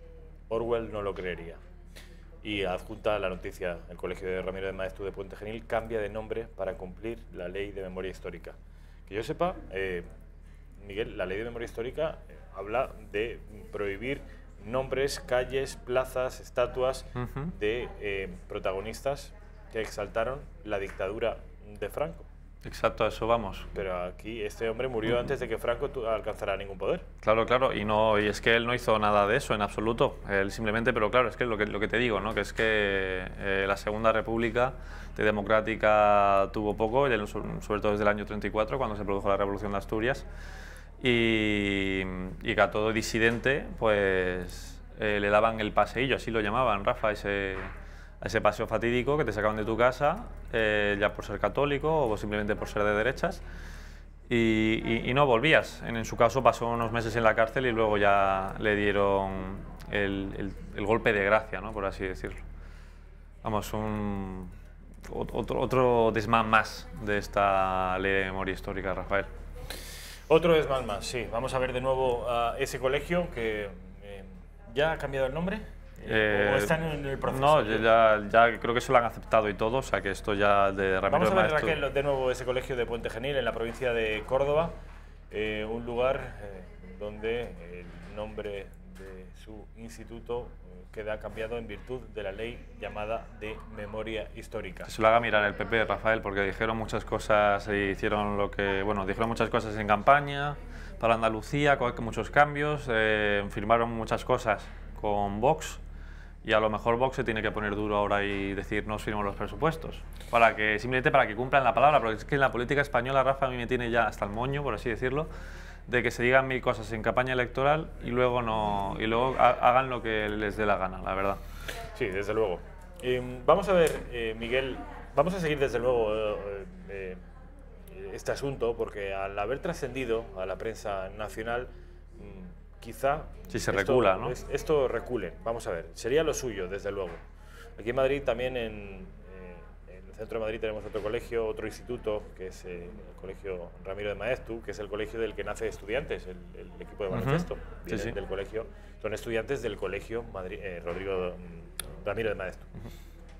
Como digo, vamos a estar atentos, Miguel, vamos a ver mañana qué ocurre con esto, porque yo sospecho que alguien va a recular, porque esto es aberrante, desde luego. ¿Te parece que hagamos un repaso a lo que ha dado de sí la prensa del día? Vamos allá. Venga, vamos en primer lugar con el diario El País, que dice que extrae una foto a la primera plana de una española del ISIS que dice: lo único que deseamos es salir de aquí. Y luego dice también que el gobierno salva los decretos sociales con la mayoría que le dio el poder. El Partido Popular rechaza las 6 medidas y Ciudadanos apoya la mitad de ellas. Esta es una noticia que otros medios llevan más destacado, porque es una noticia que esa mayoría que le dio el poder no es otra que Esquerra Republicana, que Junts pel Cat, que Cat pel Junts, que Junts pel Sí, que Junts pel No y que Herri Batasuna. Y claro, es que eso es, y yo creo que estos últimos son los más graves, ¿no? Que estos de Bildu son los mismos, defienden las mismas ideas, defienden lo mismo que los etarras que acabaron con muchos socialistas, por otro lado también te digo, Rafa. Y se ha producido una contraposición, o sea, tú me apruebas los decretazos, que son totalmente electoralistas, con nuestro dinero, con nuestros impuestos, y ha salido hoy una noticia, Rafa, que el gobierno central, la institución penitenciaria la ha concedido el segundo grado, es decir, que a muchos etarras pasan a ser presos ordinarios, y esto ya en el futuro pues podría facilitar un traslado pues a cárceles vascas y demás. Esto lo ha hecho el gobierno en el último mes, me parece que decían 15 etarras que se les ha concedido esto, o sea que aquí hay un cambio de cromos bastante claro, con tal de mantenerse en la Moncloa y conseguir que esas elecciones pues les vaya bien. Siguiente periódico, el diario El Mundo, perdón, unidad editorial. A ver qué es lo que destaca el periódico.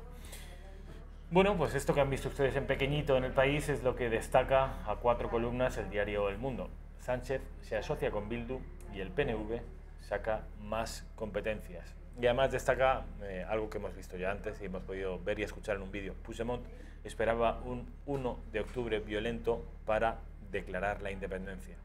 El número 2 de los Mossos desvela en el juicio la estrategia del expresidente. Vamos con el diario ABC, cuya portada al completo insiste en el mismo asunto.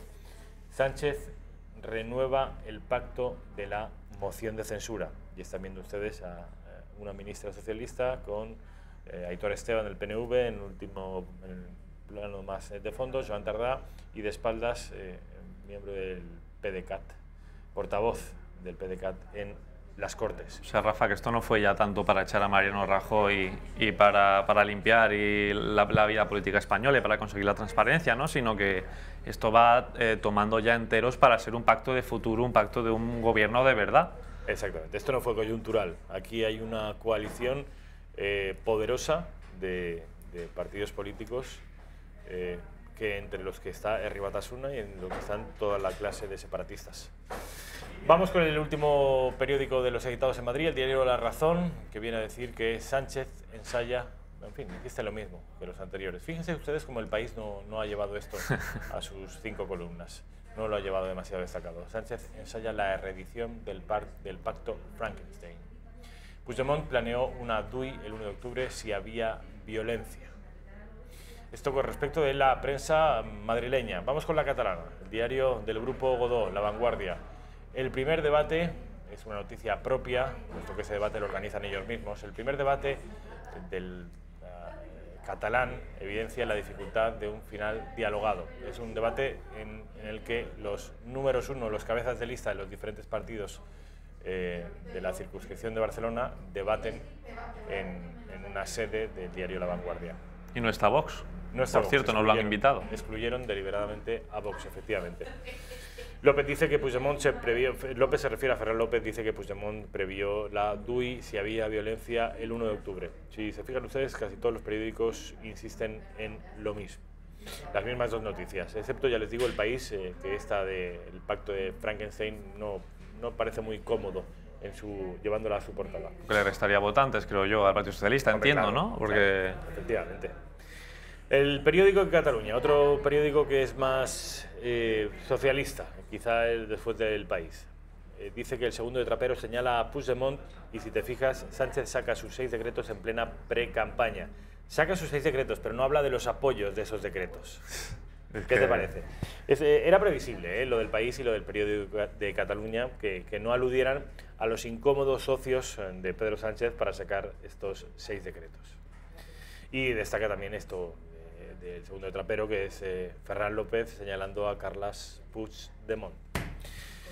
Bueno, pues Miguel, como siempre, mil gracias. Rafael. A ver mañana si hay... te voy a pedir que sigas de cerca lo que ha ocurrido Tenemos novedades, sí. Con el colegio Ramiro de Maeztu en Córdoba, en Puente Genil, a ver si reculan o no reculan y ese pacto de la estabilidad entre Vox y el Partido Popular se cumple. Saben ustedes que una de las condiciones que impuso Vox fue retirar la ley de memoria histórica y sustituirla por una llamada ley de concordia. Exacto.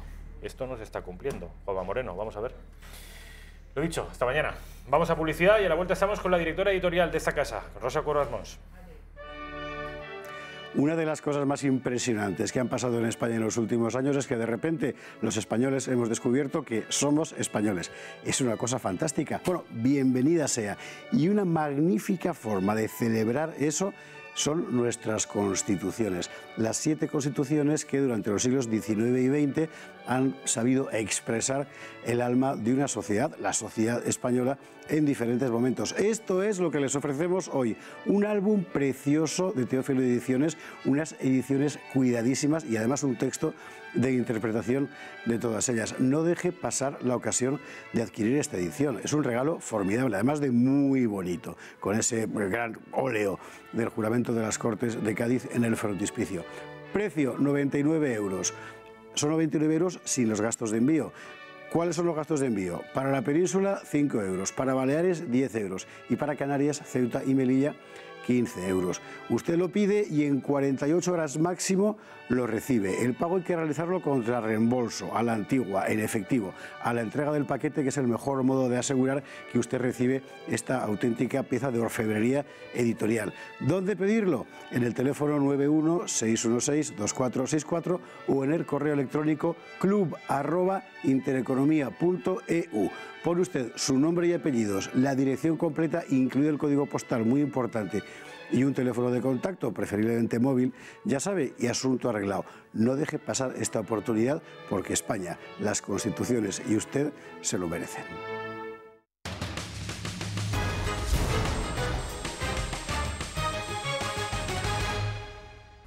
Pues ya estamos de vuelta en esta redacción abierta, son las 2:10, casi 10, la 1:10 en Canarias. Estamos, como les decía, con la directora, que es un cargo mejor, directora editorial de esta casa, Rosa Cuervas Mons. ¿Qué tal, Rafa? ¿Estás? Muy bien. Bueno, antes de analizar algunas de las cosas que han ocurrido hoy y también ayer, porque Rosa estuvo en la presentación del libro España vertebrada de Santiago Abascal y Sánchez Dragó, y me gustaría que nos diera algunas pinceladas de cómo se vivió aquello.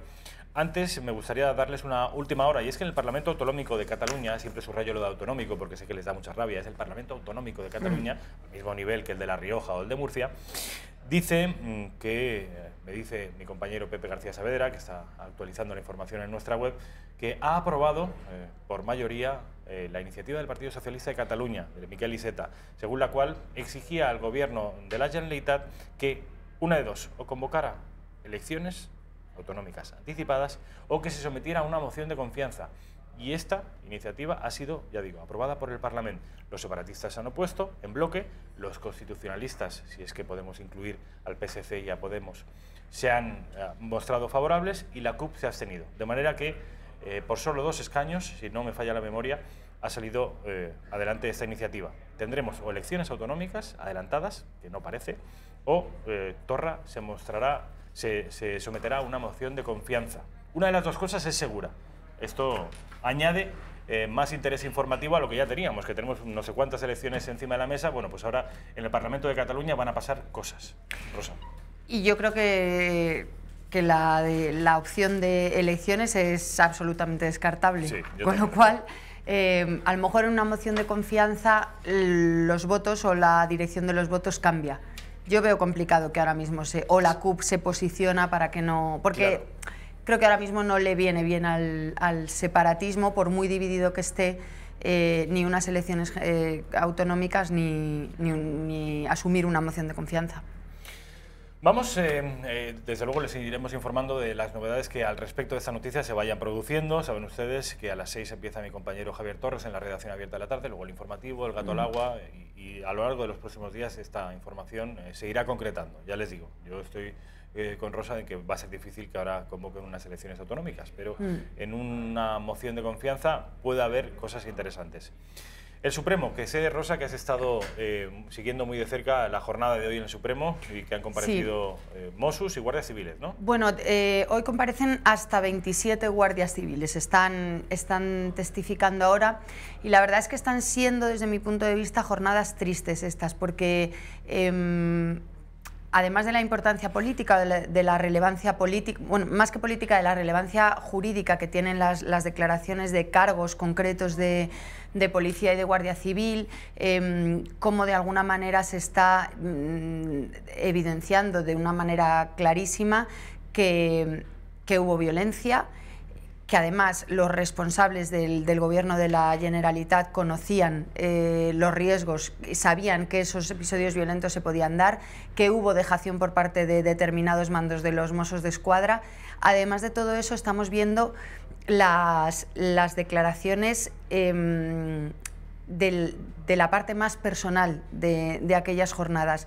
El otro día escuchábamos a un guardia civil... Las experiencias personales de cada uno, ¿no? La vivencia, sí, sobre todo de lo que sufrió, y creo que el verbo que debemos emplear es el de sufrir, de lo que sufrió la Guardia Civil y la Policía Nacional en aquellos días, tanto el 20 de septiembre como el 1 de octubre. Escuchábamos el otro día el testimonio de un guardia civil, creo que era responsable de seguridad de una de las casas cuartel que fue asediada durante días y jornadas enteras por el separatismo, y contaba que había visto llegar llorando del colegio a una niña, y decía, me llamó la atención porque es una niña fuerte, y la vi entrar en la casa cuartel, que es la casa de estos niños, de las familias de los guardias civiles, llorando como una magdalena, decía el guardia civil. Esa niña lloraba como una magdalena porque en el colegio pues ese día habían insultado a la Guardia Civil y por tanto a su padre. Y hoy estábamos escuchando, han ido pasando y insisto, siguen pasando, porque son 27 testigos los citados, guardias civiles que están diciendo qué agresión sufrió cada uno.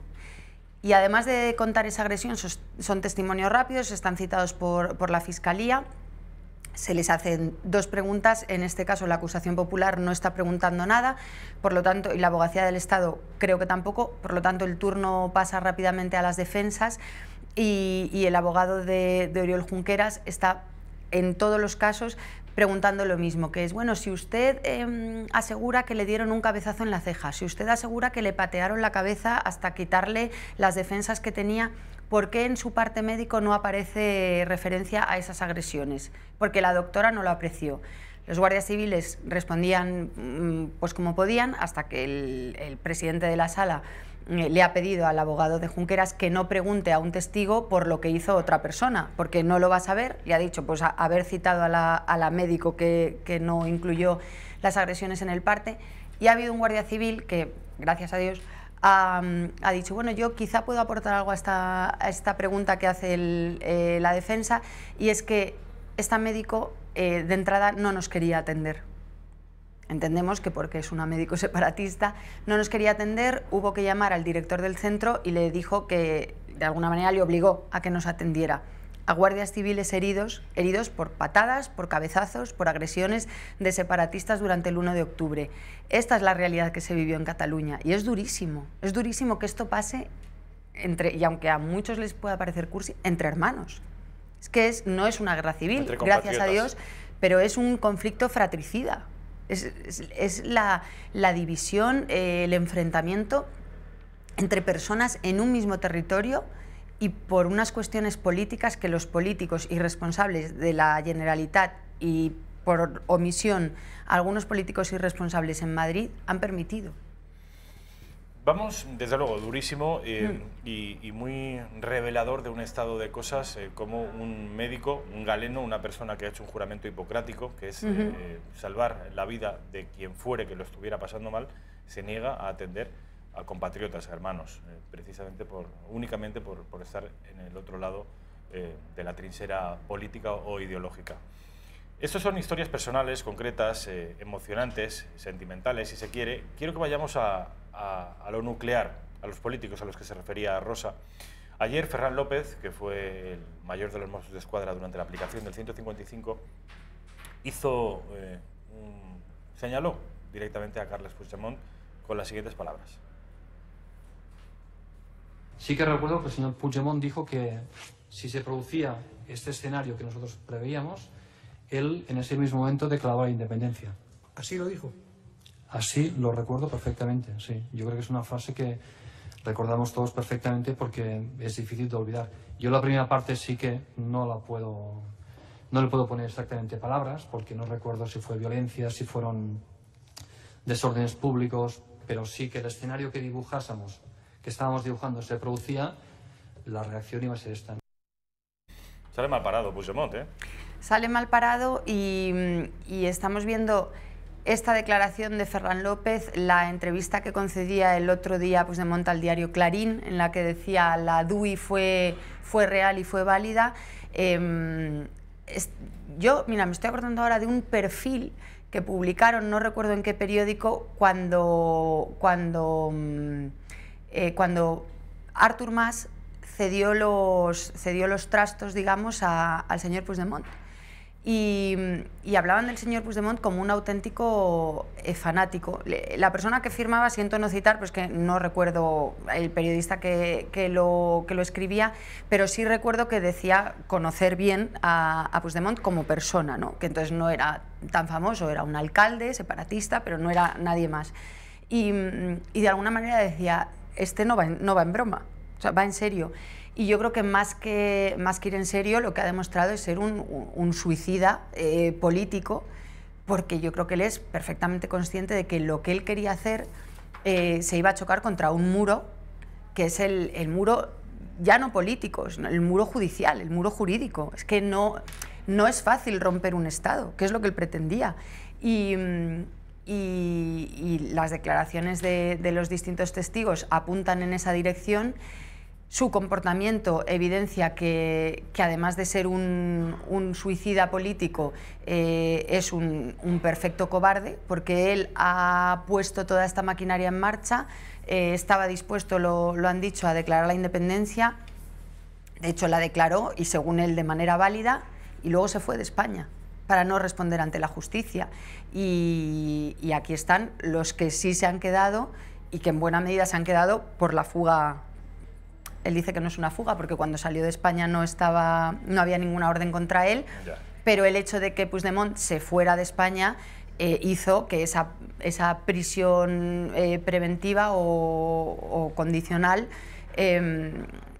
estuviera más justificada, porque es muy lógico entender que el tribunal que juzgaba aquella circunstancia dijera, hombre, si uno se ha ido, lo lógico es que los demás se vayan. Y de hecho se fueron varios más. De hecho se fueron, claro.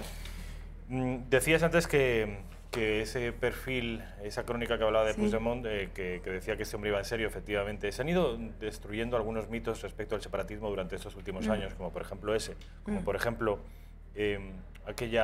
aquel mantra según el cual esta gente solo quería dinero, se ha visto que no. A otro mantra que era no van a llegar hasta el final, han llegado hasta el final, y otro de que España se rompe. Cuando decíamos algunos que España se rompía, la gente se moría de risa, algunos analistas se morían de risa, y hemos estado muy cerca de eso. Rosa, ayer estuviste, hemos hablado de ello, hemos incluso mostrado a los espectadores un corte de Santiago Abascal, sentado junto a Sánchez Dragó en la presentación del libro Santiago Abascal, España vertebrada. Vamos a ver, de hecho estamos viendo ahora mismo ese acto en el que tú estuviste, Rosa. Cuéntanos un poco el ambiente, haznos de cronista, aunque sea algunas horas después. ¿Cómo fue aquello? Bueno, el ambiente era el que cabe esperar en un acto de este tipo, que es, de alguna manera, pues en terreno conquistado, en ese sentido, para Santiago Abascal, porque todo el mundo que estaba allí iba a favor de Santiago Abascal, por cariño a Santiago Abascal, y además se creó un ambiente pues casi íntimo, porque yo llegué con tiempo y entonces me estuve fijando en los cartelitos que había en las primeras filas, ¿no?, de reservado, para ver quién iba a asistir. Y en las tres primeras filas estaban... Qué periodístico es eso, ¿eh? Cualquiera llega, se sienta y ya está. Pero aquí tenemos a Rosa... que por cierto, estaba tu nombre, ahí quedó el hueco, ¿eh? Temía que lo dijeras y ahora tengo que explicar el motivo. Porque ahora... No, bueno, pues motivos final... personales, como las personas relevantes, ¿no? No, porque le dije a Mazali Aguilar y no le llegué a decirle a Mazali que era, se supone, la que... Me estás haciendo explicarme, Rosa. No, pues no te expliques, ya sigo yo, que además es que si no, no me va a dar tiempo a contar. No, pero bueno, lo digo como un acto de, bueno, pues, de consideración hacia ti por parte de la organización, en este caso de nuestra amiga Mazali. Bueno, justo enfrente las sillas centrales. La mía era por ahí cerca. Estabas muy bien situado, ¿En serio? Rafael, sí. Estabas en segunda fila, pero claro, en la fila de los importantes, porque la primera, te digo, estaba reservada, había muchos conde. Y me dice Mazali, es que viene de sorpresa la familia de Santi, él no lo sabe. Estaba su mujer, evidentemente, pero estaba su abuela, una mujer mayor, su abueliña, y primos suyos, en fin, personas cercanas que quisieron arropar a Santiago Abascal en este momento. No era un mitin electoral, era la presentación de un libro en el que Santiago Abascal, de alguna manera, y con muchas prevenciones, por lo que decía ayer y por cómo tuvo que ir toreando a Dragó y a sus malintencionadas preguntas, de alguna manera se desnuda, habla de su infancia, habla del día en el que descubrió lo que era la banda terrorista ETA, que estaba en Sevilla, y vio por la televisión la noticia del asesinato por parte de la banda ETA del cartero de Amurrio. Y se emocionó, y además muy gracioso, fue un acto, digo, gracioso porque Santiago Abascal se apeó de alguna manera de la seriedad propia de una entrevista en televisión o de la firmeza o contundencia de un mitin electoral, y hablaba con sentido del humor, y en un momento dado dijo, bueno, no sigáis por aquí porque me vais a hacer llorar y no quiero hacer lo mismo que Pablo, no quiero hacer el mismo ridículo que Pablo Iglesias o algo así. La gente se reía. Cuando Sánchez Dragó dijo que pronosticaba entre 60 y 90 escaños para Vox en el Congreso, aplauso del respetable, gritos de presidente. Ese era el ambiente de un acto que dejó titulares, y que fue interesante tanto personalmente como periodísticamente. ¿Alguna novedad respecto del programa? ¿Aprovechó Santi para hacer algún anuncio, algún nombre? No, nombre le preguntaron y no hizo ninguno. Sí dijo, le preguntó Sánchez Dragó si había en la sala algún conejo escondido en la chistera y dijo que evidentemente había muchos. Es decir, que entre los que estaban allí, no es ningún secreto, estaba Rocío Monasterio, entre otras personas, pues que evidentemente hay nombres de futuros candidatos, pues claro. Pero no desveló nada.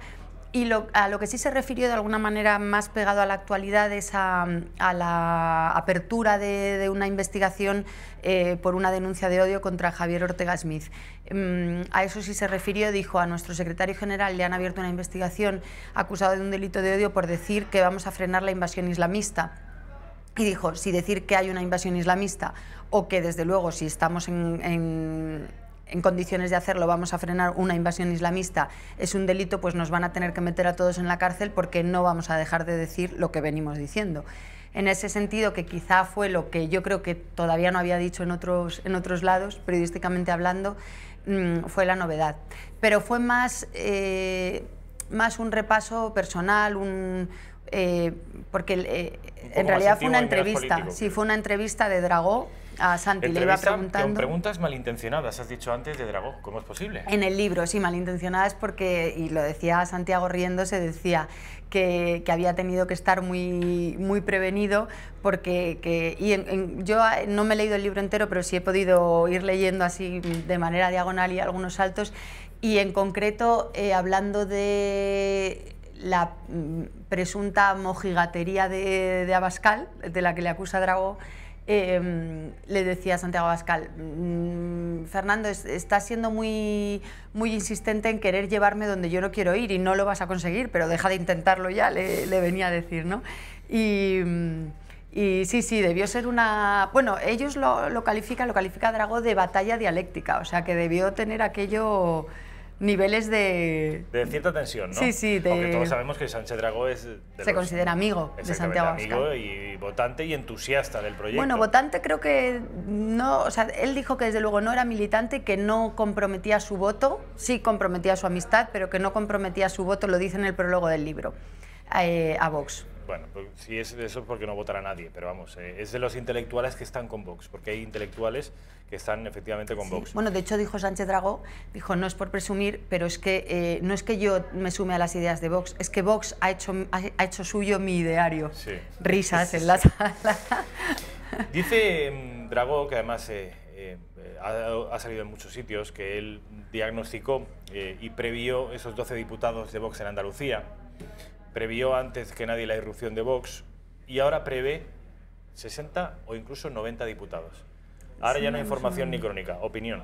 ¿Cómo lo ves? Un poco exagerado. Yo 90 lo veo exagerado. 60... ¿Crees que puede sacar 60? Creo que en este ambiente político que tenemos ahora y si no hay grandísimos cambios de aquí al 28 de abril, tenemos que pensar, Rafa, que la campaña no ha empezado todavía, pero ya nos da la sensación de que llevamos en campaña muchísimo tiempo, pero nos queda toda una campaña electoral.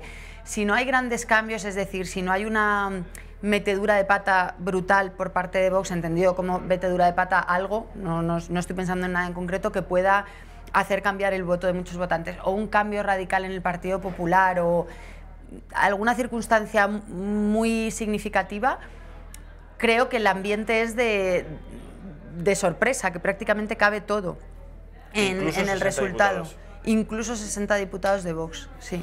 Desde luego sería una irrupción, iba a decir sin precedentes, está el precedente de Podemos, pero aquello de Podemos es completamente diferente porque contaban con una presencia mediática continuada, incluso antes de que fuera esta gente nadie en la política, y un trato mediático mayoritariamente favorable. El trato mediático que se le dispensa a Vox es salvajemente hostil, es una cosa tremenda. Pero yo creo que el trato salvajemente hostil lo que hace es sumar votos a Vox, ¿eh? Sí. Yo de verdad lo creo, Rafa. Yo ahí tengo dudas, pero sea como fuere, una última pregunta, me queda muy poquito tiempo. Rocío Monasterio, la has citado, puede ser uno de los conejos, va a ser de hecho uno de los conejos que van a salir de una chistera, pero, por lo que tú sabes, ¿Comunidad de Madrid o Ayuntamiento de Madrid? ¿Dónde la sitúas? Pues yo No tengo ni idea, ¿eh? Si tengo que apostar, creo que Comunidad. Yo te iba a decir lo mismo. Creo que Comunidad, porque en Comunidad se tiene que medir con Isabel Díaz Ayuso, que creo que es una rival muy fuerte. Es muy dura. Entonces, y tiene que poner a un peso pesado. A un peso pesado, y creo que Rocío lo es. ¿Ayuntamiento tienes? Sí. Ni idea. Es que ese puede ser uno de los mirlos blancos, efectivamente, sí, de los conejos de la hechicera, porque es el ayuntamiento más importante de España y es la tercera ciudad de Europa en peso demográfico, de manera que, ojo al candidato de Vox en el ayuntamiento. Rosa, mil gracias. Un placer, como siempre, Rafa, gracias. Abierta. Vamos a ver a Fernando Paz, Tiempos Modernos, y ya saben ustedes, a las 6, Javier Torres, la redacción abierta de la tarde.